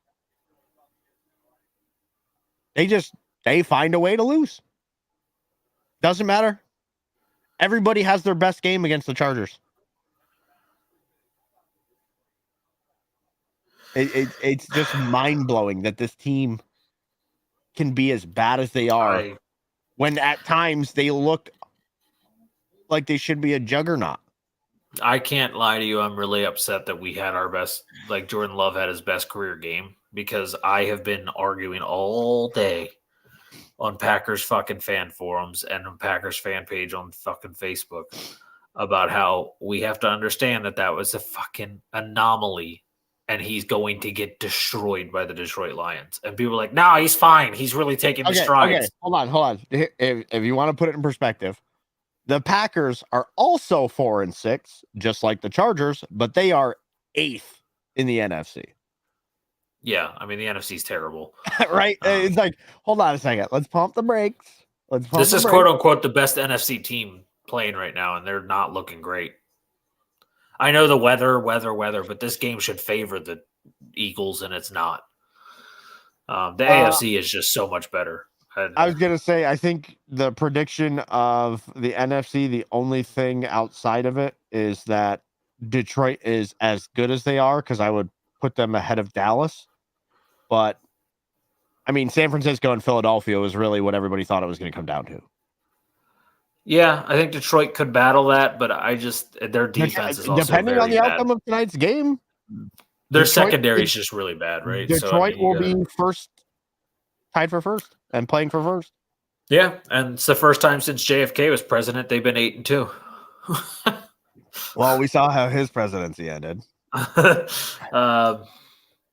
But anyway, look, the Chargers have some problems moving forward. I honestly feel bad because Herbert's probably got a little bit of a rebuild on the way because Eckler's probably going to leave at the end of the season. Keenan Allen is the guy, but the receivers besides him are never freaking healthy. Mike Williams is out. Joshua Palmer's now out. And isn't Keenan Allen's going to be what, like 31, 32? He is 31 and turns 32 on April 27th. Yeah, see? Yeah, aging. I mean, he doesn't look it. Well, he also has Justin Herbert throwing him the ball. Like, yeah, but he's still getting open. I mean, the dude is just, I don't know how he's doing what he does. There are some balls that Herbert throws where I'm like, I don't think there might be two other guys in the league that can put the ball there. One of them's in Houston. Yeah. But well, that would probably be a third guy to add to the group because like Trevor Lawrence shows signs of that just with his pure arm strength, like where they can fit like a ball on a line drive rope for like 40 yards. Yeah. I think Mahomes can do it. He's getting sloppier as he gets older, but he has the ability to do it. Yeah, but Stroud is showing just real signs of life. So I don't know. Obviously, I ranted about the Chargers because they just. So I want to say for the Chargers' sake, they need to go get in the offseason. I'm not saying free agency. I think maybe in the 4th or 3rd round because that's where they fall these days. Get a running back. I'm not saying don't re-sign Eckler. He's lost the step. He's not Eckler this year. He's just kind of a decent running back now. He's not been big out of the backfield, 2 for 6 out of the backfield. Like I just don't. They showed a play where he got caught by somebody he should outrun all day long. And the problem is, like, I don't know if it's the Kellen Moore thing, because if you think back to Dallas, they weren't really big at passing to the running back. They would throw balls in the red zone to like little screens, but they didn't throw a lot of those. Their running backs weren't the greatest at pass catching either in Dallas. I know. So he just might not be used to it. Yeah. He's like, Eckler's going to be a free agent. He wants big money. Let him leave. Yeah. I would like Eckler. I'd find a way to. Somebody's going to want Derwin James. You can move him. Yeah. I think there's a team down in Jacksonville that might want Derwin James. Yeah. Like he has value, just not for the Chargers. Yeah. But get a new coach, maybe a new just whole system, and start rebuilding a little bit of the offense. Not saying Keenan Allen's bad, but, Quentin Johnson's supposed to be their next guy, but he's not. Again, rookie receivers are hard because you have to give them a full season, but he is not taking strides forward. He feels like he's just still struggling to get the league. They say he's struggling to learn the playbook. Yeah, he just seems to be struggling. I don't get it. So we'll see with the Chargers. The Packers, I don't care. I was not excited. I really am not. I'm not. I don't care. I think that this is just how bad the Chargers' pass defense has been, just made this game easy for them. We're going to see what happens when they play Detroit on Thanksgiving. They're a 7.5-point dog.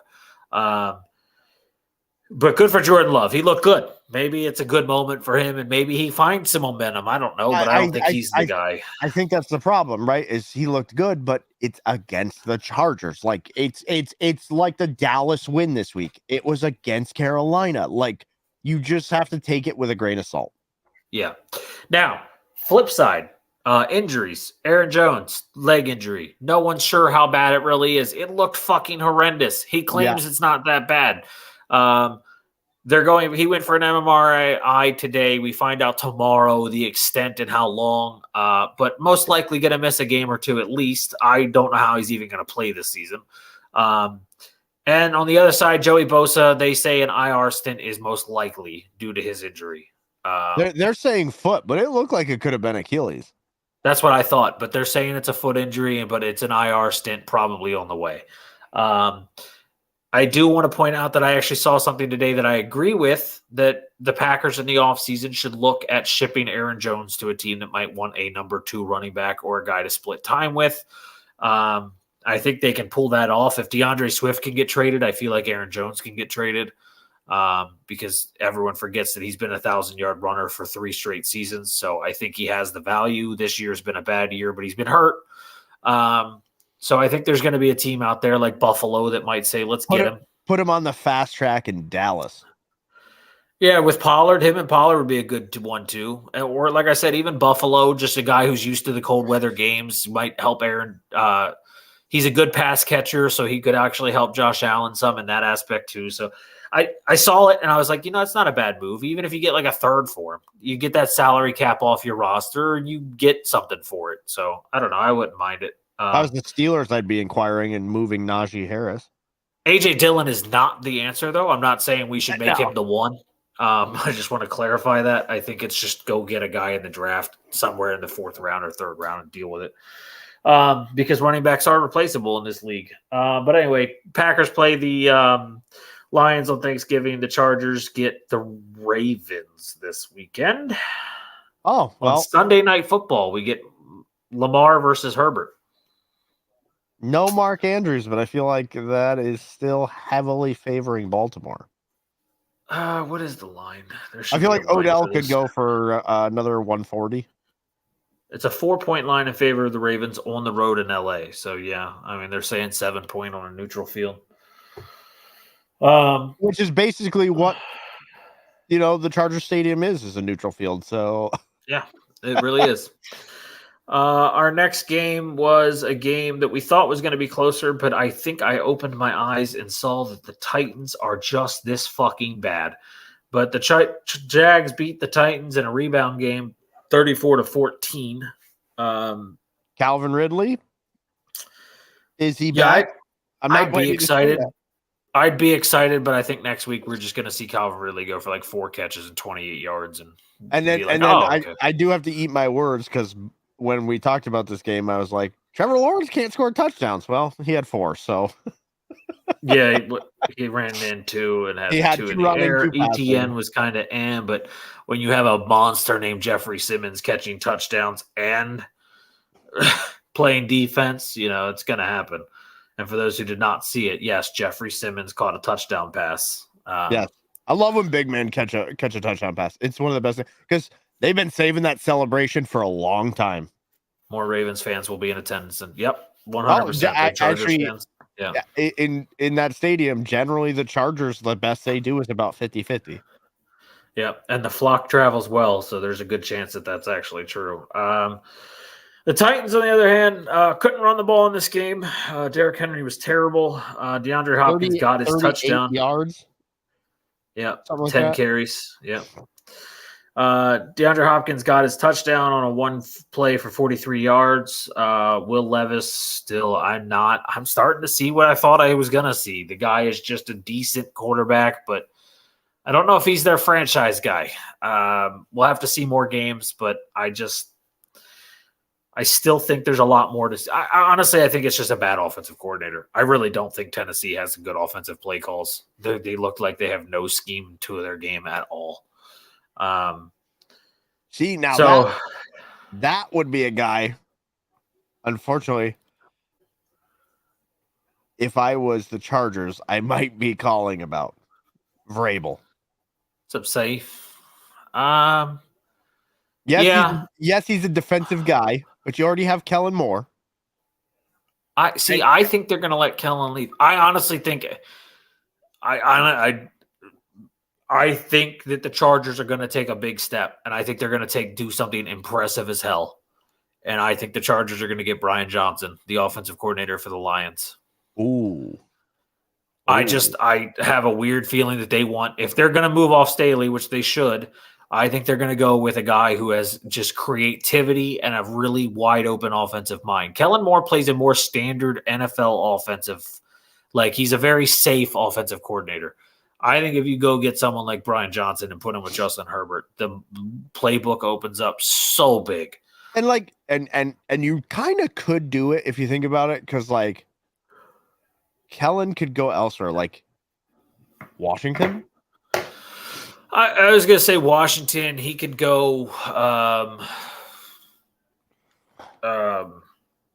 don't know. Be offensive coordinator again somewhere else too, because most of the time when a coach gets fired, the whole staff goes, and there's a chance that Kellen Moore gets just moved straight to. The only thing I think about that is their owners are so weird. The Yeah, you just Chargers. don't know. Yeah, you Yeah. just really don't know. I don't know what's going to happen. And there's still also the question of, because the Rams are going to continue to slide, is Sean McVay going to be free? He's going to be free Is for television. Yeah, I meant, like, is that job going to be open? That's true.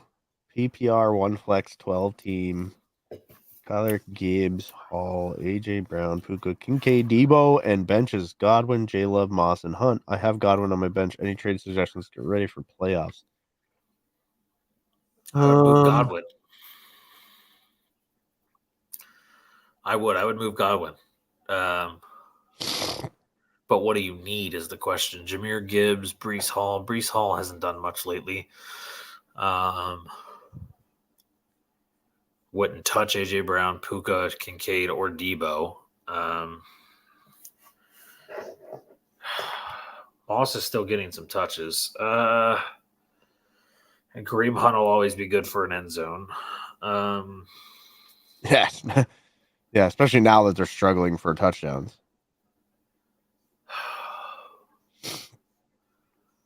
I don't know what you could upgrade, though. I mean, maybe a running back, if you can get someone to go behind. No, because you still have Hunt on the bench and Moss on the bench. You would need another receiver because your bench is only Godwin. That's the only receiver on your bench. Arizona bye week has gone by, right? I don't know. Because otherwise you have Jordan Love for that week.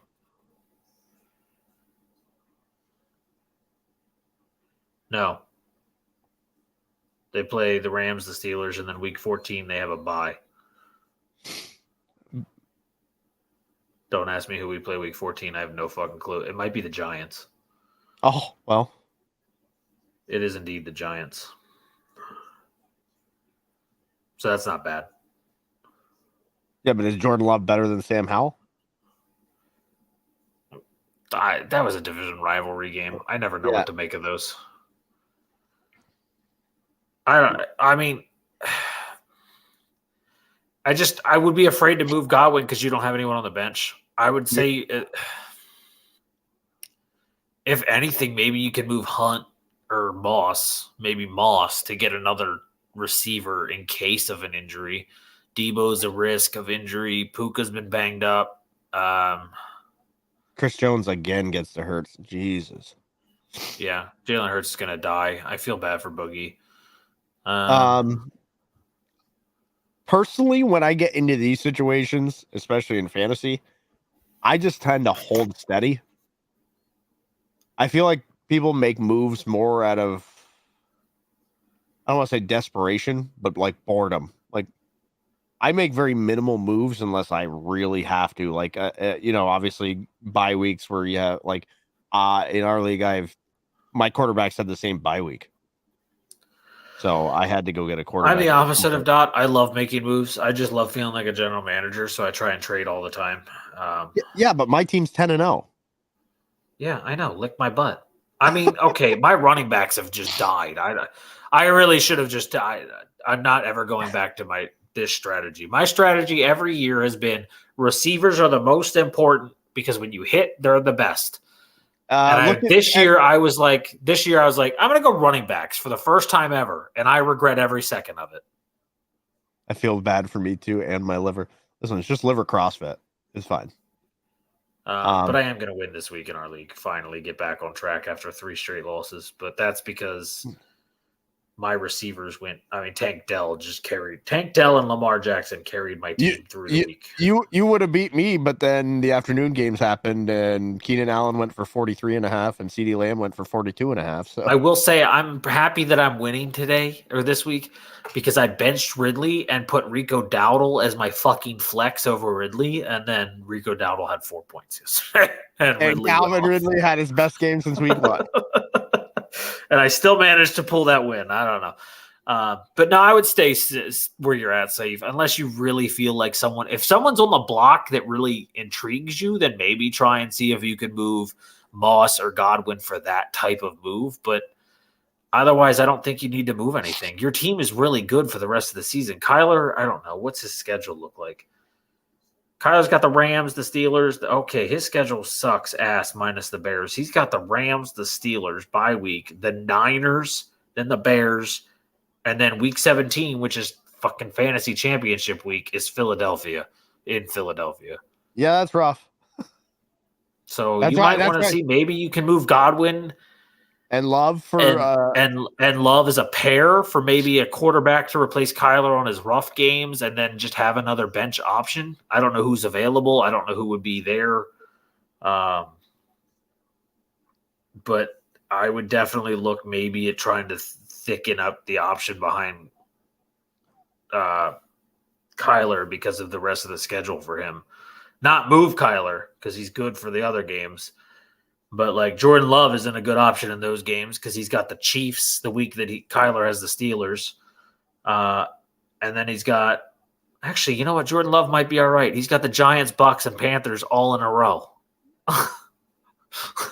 All in a row. So maybe. But Dobbs? Ugh.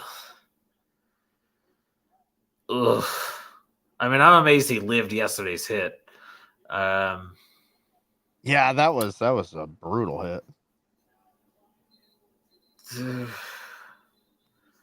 Dobbs might be all right if you can get him cheap.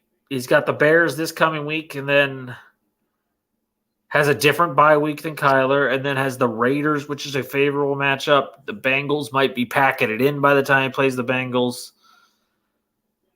So maybe Dobbs might be all right if you can get him cheap.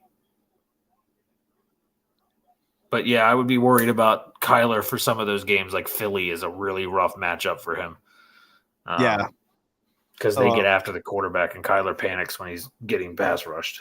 Well, Josh Dobbs has what? One passing touchdown, one rushing touchdown for every game he's played for the Vikings. So yeah, not a bad option if you can get him. Yeah, and he's only going to get. I expect that to continue. He's getting used to Hawkinson. He's going to get Jefferson back at some point. Well, not getting you. He's getting Jefferson back officially week 12. He's getting him back this week. So I mean, there is a lot of value in a Dobbs trade, I think, for sure. Yeah, I agree. I think that's a good move. And by the way, not getting used to Hawkinson, getting used to Addison. Did you know that during the offseason when Dobbs was a free agent, he was working out with Hawkinson just to have workouts, and Hawkinson just called him up. Hawkinson was the guy that was like, hey, you want to keep working out? Let's throw us the ball. He apparently, I don't know how they know each other. Dobbs went to Tennessee. Hawkinson went to Iowa. I don't know. Maybe Hawkinson had some questions about NASA. But yeah, no, actually, that he's mentioned it with Justin Jefferson coming back. Yeah, see if you can get Dobbs. The rest of the season, he might be legit. I don't know. I wouldn't. There's no risk in it. Don't move anyone big. Like if you move a bench guy, it's not like you're hurting yourself. Yeah.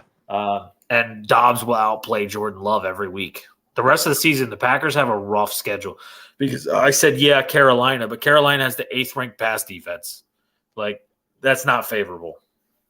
The only week I'm excited about for the Packers the rest of the season is I don't even think the Giants are great to face. They just turned over Sam Howell 3 times. The only week I'm excited for Jordan Love is the Bucks because they have the worst pass defense in the NFL right now. That's the only week left. Wait, they're worse than the Chargers? Oh, yeah, they're 32nd. I mean, freaking Brock Purdy just had a literal perfect passer rating this weekend. That's true. After CJ Stroud threw for 400-something yards against them and broke the record for a rookie. But anyway, so we did Jags-Titans, yeah. So the Jags hit the road and go to Houston this week in what'll be the best 1 o'clock slot game. And the Titans host the Panthers in what'll be just I don't want to watch football game. Niners Bucks, I just hinted on this one, was our next one we picked. Niners win 27-14. Brock Purdy had a perfect quarterback rating, 333 yards, 21 of 25, 3 touchdowns, 0 interceptions, 0 fumbles.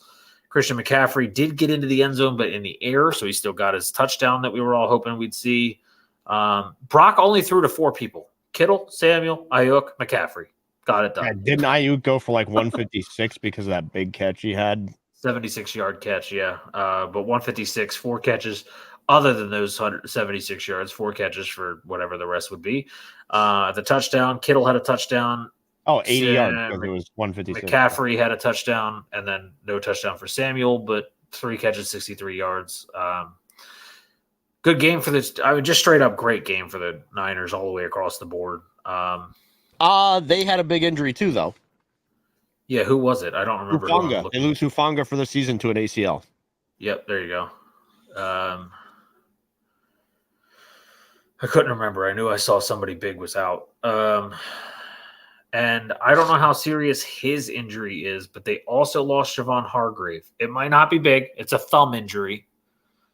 But yeah, another injury that they just piled up on top of getting healthy. Now they're going the other way again. The Bucs, Baker was just Baker this season. 1 touchdown, 1 pick. Very normal Baker Mayfield stat. 246 yards, 29 of 45. A fumble loss, though, as well as that. Rachaad White still can't run the football because they can't run the football. But 6 more catches. The dude is leading running backs, I think, in receptions at this point in the season, if I remember that stat correctly. Or he's at least top 2. He's just been great at pass catching. And you got your typical Mike Evans touchdown. That's really all you get out of the Bucs. You get Baker Mayfield doing Baker Mayfield things and a Mike Evans touchdown, and that's a Bucs game. Did the Bucs lose Levante David? I hope not. I know he was out of the game at one point for an injury. I just didn't know if he came back or not. It's a groin injury. He's headed for an MRI, and results will be figured out tomorrow. Yeah. I hope not. That'd be the end of his career probably with his age. Actually, he's not as old as I thought. We all talk about how long he's been in the league. He's only 33. Yeah. They also lost Carlton Davis. Oh, yeah, I do remember that play too. His is a hip injury. He might actually be out for a while from what I'm hearing. They're going for an MRI again, just the normal thing, but it sounded significant from what I was hearing at the time. This was that typical 49ers game where the score doesn't really dictate how dominant they look. One-sided it felt. Yeah, 13 points. It did not feel like a 13-point game. Yeah, it just felt like... Appreciate you. Yes, thank you. Stop by. I just feel like they're one of those teams that like demoralize you to the point where they just... I don't want to say they let up, but they do like start playing like B team guys early.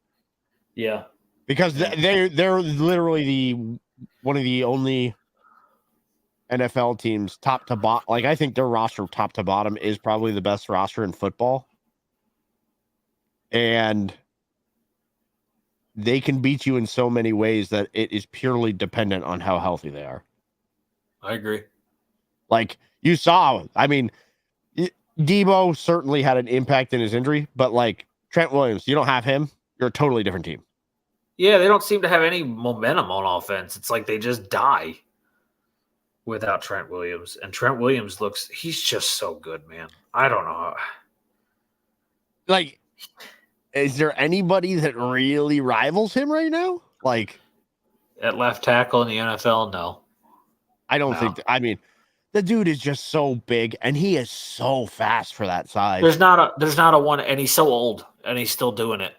Yeah. There's not a 1A, 1B for left tackle. There's a lot of positions in the league where I feel a 1A, 1B exists. Left tackle's not one. There's a 2A, 2B, maybe. I think Ronnie Stanley potentially is number 2, depending on who else is there. I can't think of anyone right now off the top of my head because I'm just not thinking. But there's some good left tackles in the league, but man, nobody touches Trent Williams. But, yeah, like he's just so like again for his size, he's just so fast. Like he's so strong, and he's just all about the game. Like it is really hard. Like yeah, I mean, like Whitworth was good, but he had a really it's funny that the tackles, like you would think those guys wouldn't have as long careers as these guys have, but like Whitworth and Trent Williams are proving you wrong. And the guy for the Cowboys, I can't think of his name. Oh yeah, he's in like year 14, isn't he? Yeah.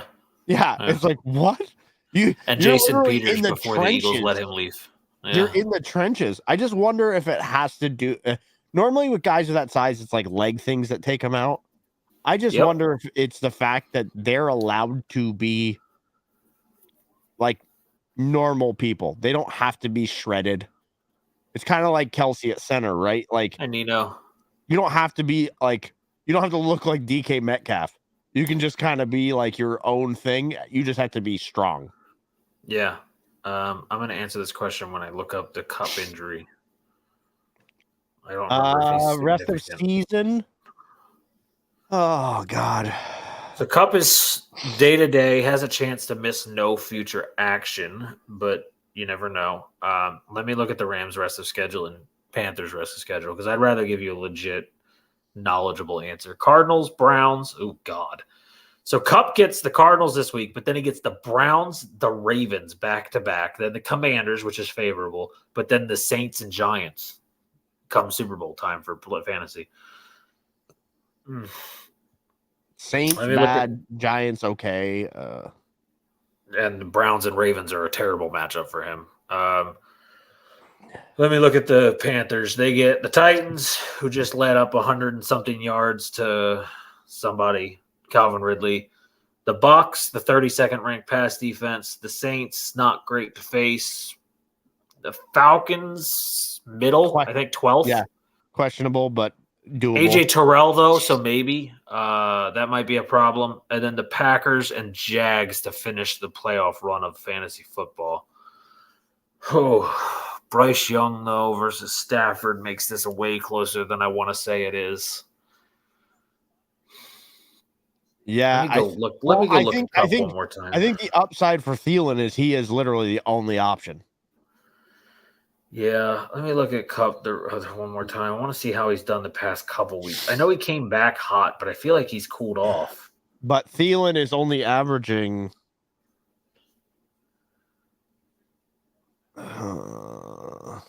So he came back October 8th with 118 yards. Then he had 148 yards and a touchdown. Since then, it's been 2 catches for 29 yards, 4 catches, 21 yards, 2 catches, 48 yards, and then 1 catch for 11 yards. Cooper Kupp has fallen off the last 4 weeks.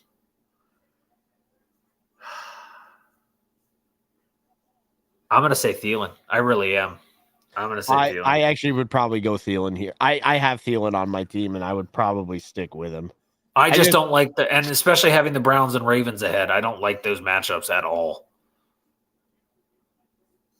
I don't. I just don't. I can't stand it. And then the Saints. I hate to bring this up, but Stafford is becoming more and more injury prone. He takes one bad shot, you lose him, and then Kupp is useless. And Kupp's also been injury prone. I mean, he's missed, like I said, he left this game, and he's now day to day. Yep. Thielen is just going out and grinding out football. Now, granted, we'll say Thielen, and then he'll tear his Achilles or some shit. Outside of week 1, Thielen has been above NFL wide receivers on average. He only has 4 TDs, but he's above average in receptions at 76 yards. He's about average. He's the 14th wide receiver at 726 yards. Average yard per reception is down, but you're getting the volume out of reception. So if it's PPR, I would take Thielen here because he's somewhat getting Kupp treatment in Carolina, right? Because he's the only option. Yeah. So, yeah, for sure. I would go Thielen here. Yeah. I don't love not saying Kupp because I'm a big Kupp guy. Yeah, I mean, the guy who wins the Triple Crown, right? It's hard to deny his capabilities, but now they have Puka Nacua too, so that takes away at least a few throws a game. Yeah. Tutu Atwell, hit or miss, so that's another couple. Like, he's just not the premier option anymore. He's still the top option, but he's not the only option like Thielen is. Yeah, and I prefer Thielen's matchups down the road. Yeah. And that's just another big one for me because I look at matchups very, very closely. You have to, especially down the stretch. Yeah. No, I would go. I don't like saying not Kupp, but I would go Thielen. But unless you can ask any other questions too. We're gonna go with our next game, but feel free to ask away. I don't remember who the Niners play this week. Let me pull up the schedule. The Niners get the Seahawks. They're the Thursday night game for Thanksgiving. I almost said Christmas. Thanksgiving night game. And the Bucks go visit Indianapolis for their Week 12 matchup. Bucks and Indy. Okay. The next one I'm not going to dwell on. Zach Wilson gets benched. The Bills beat the living shit out of the Jets, 32-6. I don't know. Josh Allen did turn the ball over again. Not that it was a big thing. I just wanted to throw it out there that it's 7 now straight games. But Khalil Shakir becomes the biggest receiver for the team, apparently. Ty Johnson, the running back, is the number 2, and Stephon Diggs was irrelevant once again. 3 straight games, by the way. Well, that's a problem, right? Because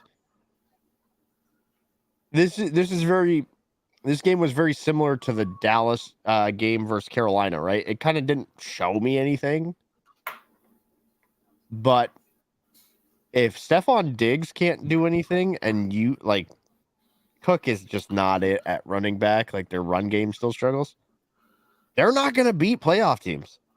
I don't even think they're a playoff team. I really don't. They're kind of middling, right? They're just They're like failing to take the next step. I think if they miss the playoffs, they fire their coach too. To be honest, I don't know what you would do in this situation. I'm a bigger fan of the depth gives you options come playoff time. I mean, I honestly don't like Breece Hall anymore. The Jets haven't been able to run the football because there's no pass threat, and it's not going to change with Tim Boyle at quarterback. And Breece Hall the past 3 weeks has been irrelevant. I honestly, if I could move anyone, that's who I would move. Devin Singletary is going to keep the job now. He's probably going to be a 65-35 with Dameon Pierce because Dameon Pierce was struggling before this injury, and they're not going to stop the hot hand. Yeah, Singletary is the hot hand. So yeah, I wouldn't trade Gibbs, Warren, or Bijan. Obviously, I like the depth, but if you could move Breece for a piece that you might want, like a receiver, even, or if you need to upgrade receiver, depending on what your receiver room looks like, or whatever. I mean, people love Breece Hall and they love his name, but right now the Jets everyone plays the Jets the same way now. Stack the box. Zach Wilson will make the mistakes. We just need to stop the running game. And they're stopping the running game. And they're not even going to be able to throw the ball the next week. Next week, they get the Dolphins this Friday. They're going to be so far behind, they're not going to be able to run the ball. They're just going to have to throw. They get the Falcons. The Falcons have a good run defense, so they got to play the Falcons' run defense. And they get Houston, which they're probably going to fall way behind again. And then they get the Dolphins again. I just don't. Besides the Commanders, that's the only game coming up. I think they'll run the ball decently. Because then they get the Browns for the Super Bowl. If you make the Super Bowl, Breece Hall will face the Browns. Yeah, no thanks. That's not a good game. That would be a good idea. A stud wide receiver and a run, that would be a fair move. Kupp and Breece, if you can get an upgrade elsewhere, I mean, either of those positions, that's not a bad move. That's what I would be doing if I had either of them, but I don't. I've got a nonsense running back room. I started Ty Chandler, Jaleel McLaughlin, and Rico Dowdle this week. That's how bad my running backs have been. I mean, I have Bijan and Jonathan Taylor. They're just on bye, but yeah, I had no one behind it. Yeah, so there's no depth there. With. Yeah, that's what I went with. I offered somebody freaking Ridley for DJ Moore this week. I'm still trying to get DJ in our league before it ends. The season ends. I just can't get. I don't know if anybody's taking that trade though. The guy asked for Jonathan Taylor for DJ Moore, and I was like, I can't do it because if I don't have Jonathan Taylor, I have to start Jaleel McLaughlin every week. I don't want to do that. Yeah, that's so rough. That's when I was like, how about Ridley? But anyway, yeah, the Bills are just like you said, a middling team. I don't know. They'll probably make the playoff. They're the team I think could take the Steelers out of the playoff run. Oh, bye. Have a good run, DeAndre. Or get WWE tackled. The Jets, you're fucked. They're fucked. Everyone's hopes of seeing Aaron Rodgers can now be silenced because they're 4-5. 4-5 or 4-6? I don't know. Again, what? The offensive line's not going to get any better. No, exactly. 4-6. How many times was Zach rushed? 5 sacks, and then Tim Boyle still got sacked. Aaron would come back just to tear another Achilles. Or break his collarbone again for the 3rd time in his career. Because, like I said, Ian Rappaport said, it has to be a beneficial move for him, and the team has to be in a position of playoff chance. So they're 4-6 now. They get the Dolphins. They're 4-7. They get the Falcons. They might win. You never know. It's Atlanta. You never really know what the fuck's happening. So say they win. They're 5-7. They get the Texans. They're now 5-8. They get the Dolphins. They're now 5-9. They get the Commanders. They're 6-9. They get the Browns. They're 6-10. There's no reason for him to come back. They're done. So the Jets are done.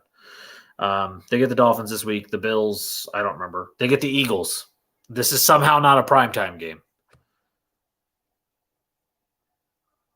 Somehow Bears-Vikings is a Monday Night Football game. Bills-Eagles is not. It's called history. What history is Bears-Vikings lately? Listen, I didn't say lately. It's called history for a reason, okay?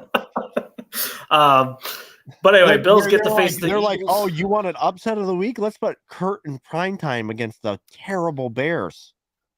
And I'm going to say this ahead of time, and Boogie, if you're still listening, if Jalen Hurts survives this game, he might not survive the next game. The Bills now have passed the Ravens for the most teams with the most sacks in the league, and the Chiefs entered this game as the 8th most sacks, and they're getting after Jalen Hurts like crazy. So if they don't fix what's going on right now, the Bills might murder it. They just showed a stat line. Jalen Hurts is 6 of 10, 55 yards passing, 5 sacks, 1 interception. And now a rushing touchdown. But yeah, I don't know. There's not much to talk about with that game. Rushing touchdown. Yeah. The Seahawks, Rams. I've jumped out. I'm done. I don't think the Rams are a playoff team. Or not the Rams, the Seahawks are a playoff team. I have officially lost my hopes and dreams of this team being a playoff contender. I know we talked about it earlier, but that shot Geno Smith took. Oh, my Lord. Yeah. And then you have Drew Lock was just there's a reason he never made it, and he's a backup. 2 of 6, 3 yards and interception in his stead for Geno before Geno came back. I don't know. People keep saying Geno's so bad. His statistics, he's not bad. I don't know what's not clicking. Something's not clicking in Seattle. I don't know what it is. I just can't figure it out. I think it's just Kenneth Walker. Did he get hurt? Yeah, I think an oblique injury. Yeah, did not practice today as well. They don't believe he's going to need IR, but he could miss a game or 2.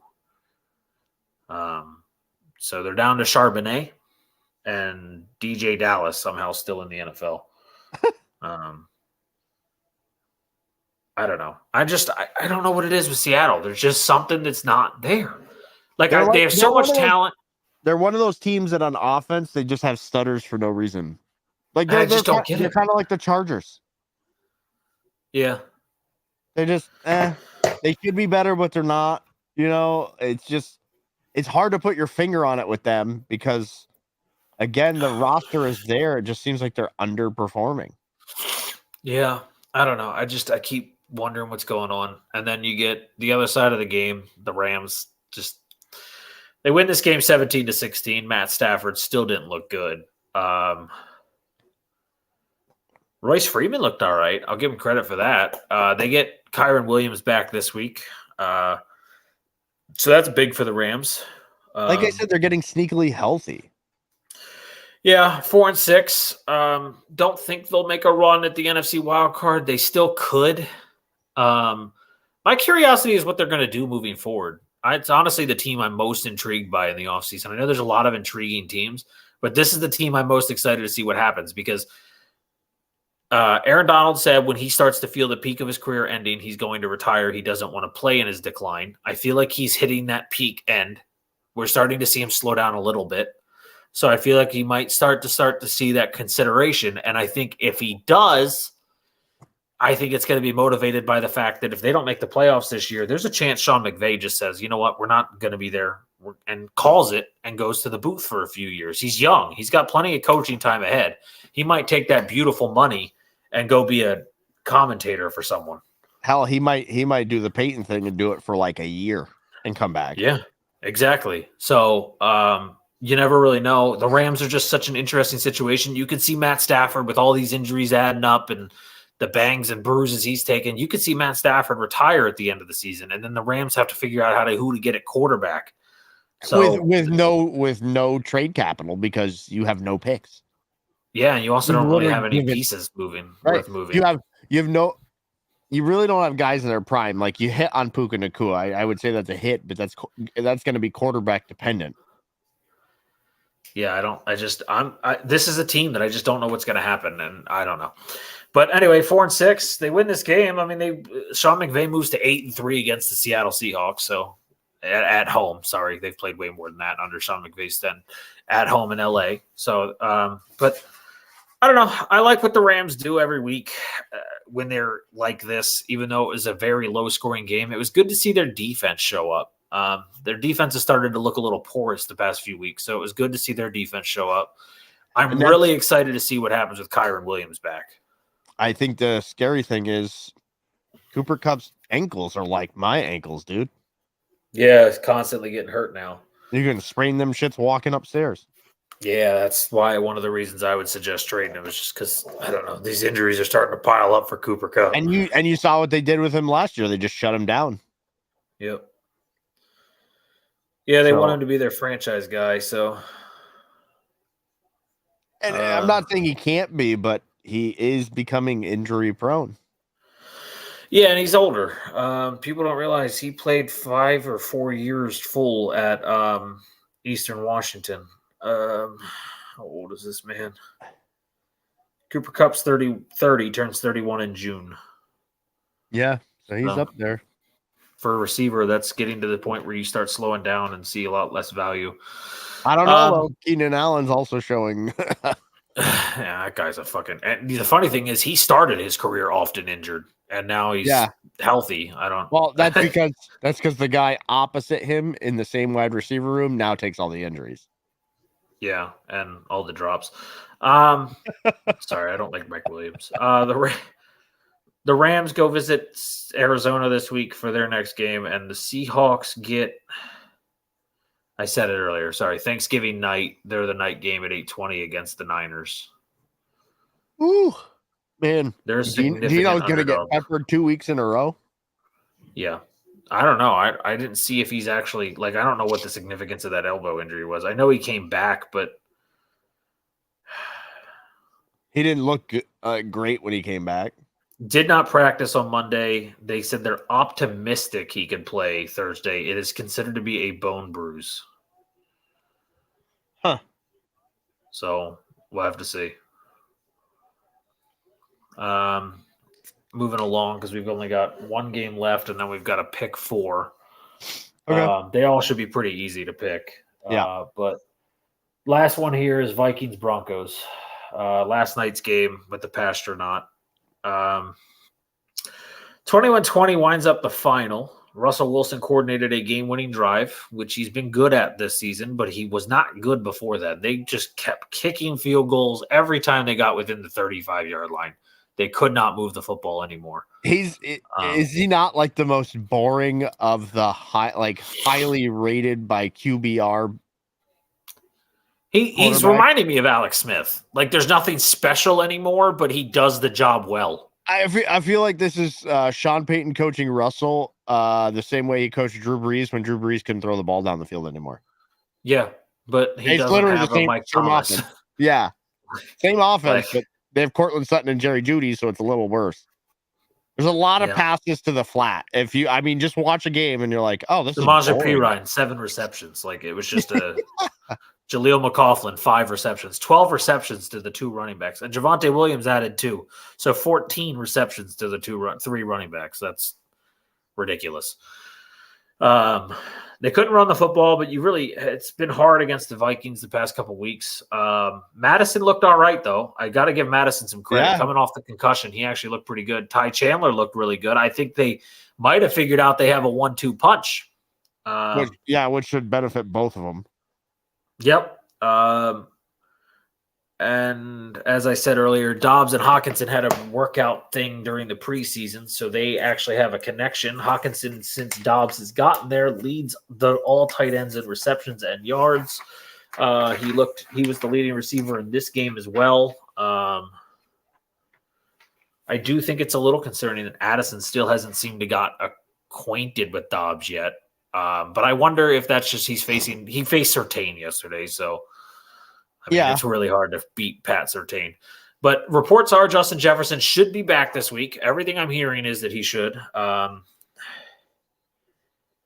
So if that's the case, then I'm actually trying to pull it up now to see if he really is. That's what I had heard was the window's open and he's ready to go. They didn't want to rush it. RotoWire 6 hours ago said uncertain to play so far in week 12. So who knows? I don't know. They play the Bears. They don't need him technically. So maybe sit him another week. I don't know what they're going to do. But that's the thing I'm excited to see because he's going to be back within at least another week. If he's not back this week, he'll be back week 13. Right. So I'm excited to see the Pastronaut with Justin Jefferson, Jordan Addison, and TJ Hawkinson. And now they're potentially figuring out the running game. And you still have Dobbs' legs to deal with. Minnesota might make a little run in the NFC. I'm not saying they'll win the division because they won't, but maybe they'll make a wild card spot, and they're going to be a tough out. Yeah, they've got pieces. Their defense is playing better. I think historically that's been their problem is their defense has just been trash. Yeah, the most yards allowed by a secondary in the NFL history last year. So, yeah. Oh, they're like, Chargers, take the candle. But they went and got Brian Flores to be defensive coordinator this year, and it's working fairly well. Not perfectly, but there's, like you said, there's been improvement. So, listen, Flores, his defense was great. Yeah.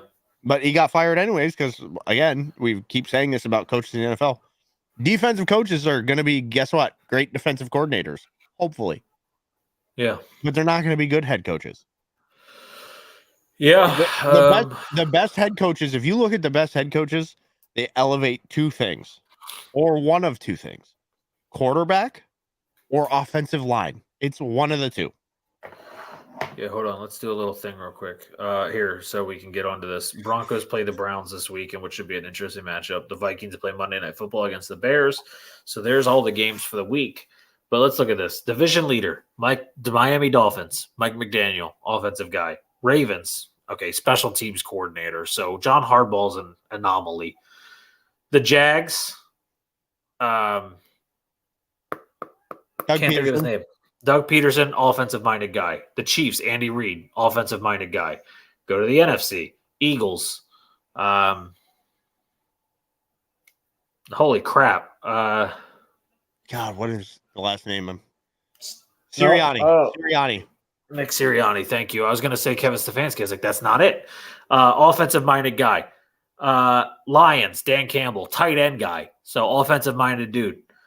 Saints. Okay, well, the division sucks. Give me a break on the Saints because, yes, it's Dennis Allen, but the division sucks. Yeah. The Niners, Shanahan, offensive-minded guy. Quite literally besides Dennis Allen and John Hardball, it's all offensive-minded dudes. And second place in the AFC North, not to be forgotten, is the Browns, which is an offensive-minded dude.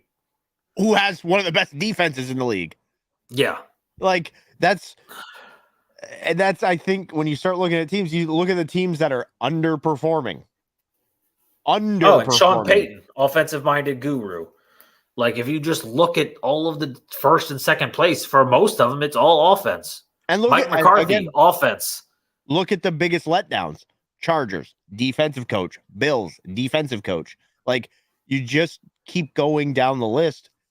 I think the only defensive coach that's working right now, and it's more because it's lightning in a bottle, is D'Amico Ryans. Yeah, 100%. And the only offensive-minded guy that's really letting us all down is Arthur Smith. That's because, well, he calls a timeout when all his weapons are on the field. Yeah, so, all right, we got 4 games here to call. Thursday, Thanksgiving games. I hope you all have a wonderful Thanksgiving. We're not leaving yet, but I just want to say that ahead of time. First one, I mean, this is going to be quick because all of them pretty much are predictable. First one, Packers Lions in Detroit. Detroit 7.5-point favorite. Preseason, we both took Lions. I'm taking Lions. Yeah, I'm not trading this one. Sorry, but Jordan Love ain't going to do it. Commanders Cowboys in Dallas, 10.5-point line. Dallas, we both took Dallas first time. Give me the Dallas defense on their fast track against Sam Howell. The Thursday night game, Seattle hosting the 49ers, who are a 6.5-point favorite. They're the smallest favorite of the first 4 games of the week. But that's because they're on the road playing a division rival who has a winning record. But they're playing the Niners. Sticking with Funga being out might be a risk. Javon Hargrave potentially out. It's a really tough matchup here because of potential losses on the defensive side for the Niners. Hi, Lily. I'm taking the Niners, though. I mean, I'm sticking with the Niners here. For the record, preseason, we both took the Seahawks. And that was because I thought like I had the Niners winning more games early. I didn't have them on a 3-game slide, but I mean, when they're healthy, I'm picking them every time until they prove me wrong. Good. How you doing, Lily? Now that could I can't change. Kenneth Walker and Geno might both not even play. That's even more ridiculous. All right, so there's that one. And then the last one we have to do, Dolphins-Jets in New York. 9.5-point favorite to the Dolphins. We both took the Jets the first time around, but we both thought Aaron Rodgers was playing. And I'm going to take the Dolphins. Yeah, we're moving that ball real fast. I'm going to clarify, if the Jets had a winning record, I would probably take the Jets. Because I actually legit believe the Dolphins can't beat teams with winning records because they just played a 500 team and almost lost to a 500 team. So, but no, I'm not going to hesitate on that one. And then we'll be back Sunday before. Think about this. Yeah, Miami sparked the Denver Broncos run. Yeah, they really did. Like since Denver gave up 70 points. Yeah, they've been a much better team. Vance Joseph was probably like, I don't want to be fired by the Broncos a second time. Let me get my defense right. Yeah. Oh, that's so good. So those are the 4 games we had to call before we go live on Sunday morning. Just for everyone to know, it's Thanksgiving week, so just remember that. Be safe if you go out Friday. We know how psychotic. Or Wednesday. Wednesday is the biggest drinking day of the year. Oh, yeah. And be safe traveling to family, or hopefully your family is safe traveling to you. I want to spotlight ahead, though, for those who are like, well, what's to look forward to on Thanksgiving? Sunday's games. Jags-Texans is a 1 o'clock game. Ravens-Chargers is Sunday Night Football. The Giants and Patriots, that's a... I was going to say, don't forget that barn burner. No, and then Buffalo and Philly. So there's 3 really, really good games on Sunday. And Pittsburgh-Cincinnati could be good. I don't know. I don't know what to expect out of Browning. I didn't like him out of college, but I don't know. Zach Snyder's an offensive-minded guy, so Zach Taylor, sorry. Maybe he gets it right. I don't fucking know. And I didn't know Wednesday was so deadly. I don't drink, and I don't have family or anything to go travel and see, so I just don't even know what happens outside. Yeah, the way the Wednesday mentality works is that everybody goes home for Thanksgiving. So, like, your local bar is a high school reunion. Oh, that makes sense. So everybody goes out on Wednesday night if they actually travel home, and then you're running into people. You got the 4 guys that never left town, never went to college. Then you got all the people coming in from college. You got all the people who are adults coming back. It turns into a wicked shit show real fast. Who are the adults?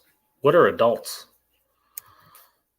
Yeah, I'm still trying to figure that out, and I'm mid-30s now, so. I fucking love you, dude. This is what happens when you don't have kids. You know what I mean? You're just like, what do I do? What do I do with my hands? What are your plans this week? Oh, we do Thanksgiving at my house, so I don't leave. Bookie's in her 40s? I would never have guessed. Yeah, so I have a philosophy on holidays is that it's like some of my only guaranteed time where I don't actually have to work. So I'm never going to stress on a holiday. You can come to my house, and if you don't show up, I don't care. Yeah, I'm just going to watch football, play some COD, and cook dinner. That's my plan. Dude, I've had COD downloaded since the day we talked about it, and I haven't played it yet. I set up the graphic settings and turned it off. Played it today. I'm going to play it tomorrow. I'm going to play it Wednesday. Probably going to play it Thursday. Oh, no, I got time scheduled for this week. I'm definitely playing this week. Like, multiplayer's been really fucking fun, and I love the new zombies. So I can't. God, it's just now that the Apex tournament's done, I'm gonna take a little break, not a long break, but a little break from Apex because I was grinding so hard to get prepped for that tournament. Yeah. Now I'm like, all right, I need to take a break from Apex, and so I'm like, COD for now because Baldur's Gate 3 comes to Xbox in December. So I'm like, I just gotta wait till Baldur's Gate comes out. Apex is a very cyclical game for me too. Like I will grind it for like 1 or 2 seasons, and then I've had stints. Like I didn't play season 5 to season 9. Jesus. And then Destiny's new season comes out the week after Thanksgiving, and I could give 2 fucks less because it's going to last all the way to fucking June. So I've got plenty of time. My friend was like, are you going to finally get back on Destiny now that the new season's coming? I was like, why do I have to? I've got until June. Yeah. I have nothing to look forward to. Sorry, Mew is distracting me. He has decided to come stand with me. And is that a Travis Kelce fumble? Bro, get your damn girlfriend to come to every game because I'm tired of you being shit. Actually, you know what? I traded you last week. I don't really give a shit anymore. I traded him for Mark Andrews. I care now. Never mind. I forgot about that. Mark Andrews is on my IR forever now. So that trade did age like milk. In fact, like so what I did was I was like, look, what do I want to do on my team? Because it was in Durf and Dylan's league, and I know my team's going to get hot as long as A-Chain gets healthy. Because I now have A-Chain, I have DJ Moore Fields back, and I have Kyron Williams starting next week. So I was like, all right, now I'm going to pick up some wins. My running backs are back. I've got DJ with Justin Fields again. I was like, I'm ready to go. But Mark Andrews is pretty weak right now. I mean, Travis Kelce's been pretty weak right now because Taylor hasn't been there. So I went and looked at Taylor's new tour schedule, and I was like, she's not going to be there the rest of the season. So I was like, I'm going to move him. And I moved him for Mark Andrews. And then literally Thursday Night Football is the only game I got from him, and it was 1 series. Yeah. You know what? It actually, when I watched the game, I thought a Swiftie might have, like, sniped his ankle from the stands. You. the guy I'm a big fan of, Logan Wilson, did that hip drop tackle that every player in the league hates so damn much. They hate that. There was a lot of talk about that, yeah. And then I watched my hopes and dreams of having I'm just going to pick up Isaiah Likely and hope the Ravens use him. I don't know what else to do. Tight ends are dead at this point. Like, you're not getting a tight end this late in the season off of free agency. You're just not. Yeah, so, I mean, I Jonnu Smith's available. Woo. Like, I mean, that's true. See, I have Laporta and Schultz. Like, I just didn't prioritize tight end at all, and I lucked out. And you wound up with 2 beasts. Yeah. Yeah. Yeah. I never prioritized tight end, so this year my mentality, or running back, it's always been quarterback and running back. Quarterback and receiver. So this year I was like, I'm going to flip the script and do something I never do. And now I hate every single thing about my fantasy teams. And I'm never doing this again. We picked back-to-back in league, right? Like, we were right next to each other. Yeah. So, like, my first 5 picks were wide receivers. Yeah. No, mine was running back, wide tight end, because I took Hawkinson, and then quarterback. Yeah, never done that before. Never doing it again. Gonna continue doing what I do and taking wide receivers. If you look at the scoring for my team, you'd understand why your strategy actually works, because I think right now my wide receivers coming into this week had 689 points, and second place in the wide receiver category for the league has like 530. So I have 100 points. Because the top running back, really, besides McCaffrey, doesn't get that much of a difference of differentiation between 2nd and 15th. Yeah. But wide receiver, the Tyreek Hills and the AJ Browns put up way more points than any fucking other receivers. That's always been my mentality, but this year I was like, I'm going to try something different. Just because I didn't win the title one time last year, I was like, I'm going to try something different. You know who's been sneaky consistent, and I think it's going to continue, is Amon-Ra. Oh, His rookie year, when we still had silence on the podcast, every single week I said, watch him continue to grow. He's going to be one of the top 5 receivers in the league someday. I still stand by that. In fantasy right now, outside of okay, AJ Brown had the boom of, however many, what was it, 125 yards or 125, whatever it was. Yeah. Tyreek is also explosive, gets a lot of touchdowns, but they can be quiet in weeks. Amon-Ra week to week is extremely consistent in fantasy. I believe he's averaging 82 yards a game right now, which is, I think, 4th among receivers behind AJ Brown, Tyreek Hill, and shockingly, I'm fairly sure 3rd place in average yards per game right now, because of how many big games he's had out of nowhere, is Tank Dell. But that's because before his injury, he had like 3 100-yard games, and they would be literally 2 catches for 105 yards, and it would be literally because he just has that one big play. Well, it's like Thielen. Nobody expects Thielen to be a top fantasy receiver, but it's just because volume of catches. Yeah, no one else to throw to. Literally right. No one else to throw to. It's just this has been an extremely weird year for fantasy football. And also, they just showed a stat on TV that I'm very concerned about for the Chiefs heading into the playoff run. Only 53 points this year in the second half is the fewest of all 32 teams in the NFL. They don't. That is. You're so used to them having Tyreek Hill explosion or last year, even without him, it just. But I think that was the Juju and Marquez Valdez-Scantling and there was they're not ones, but they're both 2s, so you still had to respect it.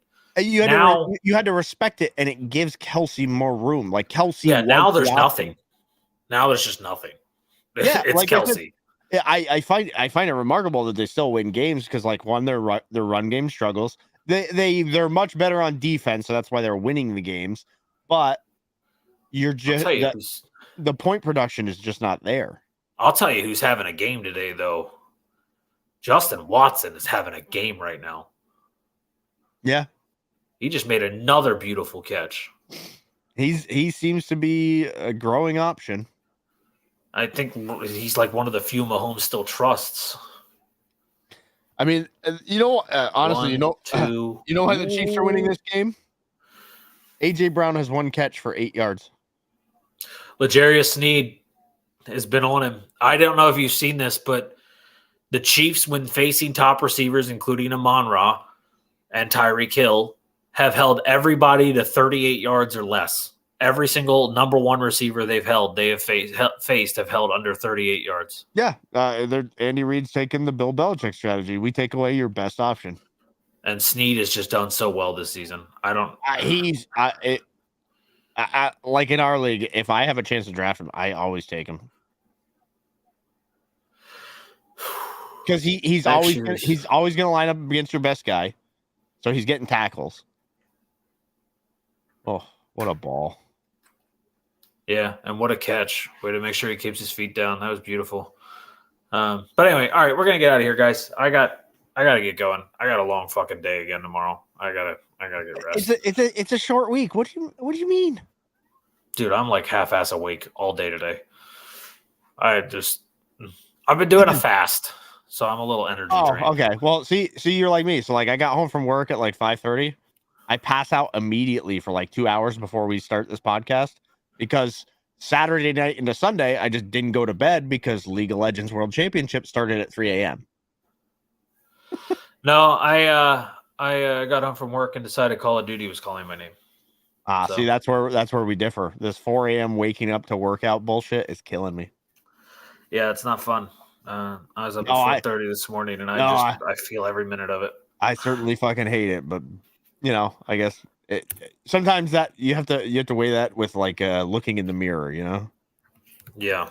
Well, that's why I'm with you there. I'm losing a little bit of weight each week, and I'm happy about it. Yep. All right, we're gonna rate hit.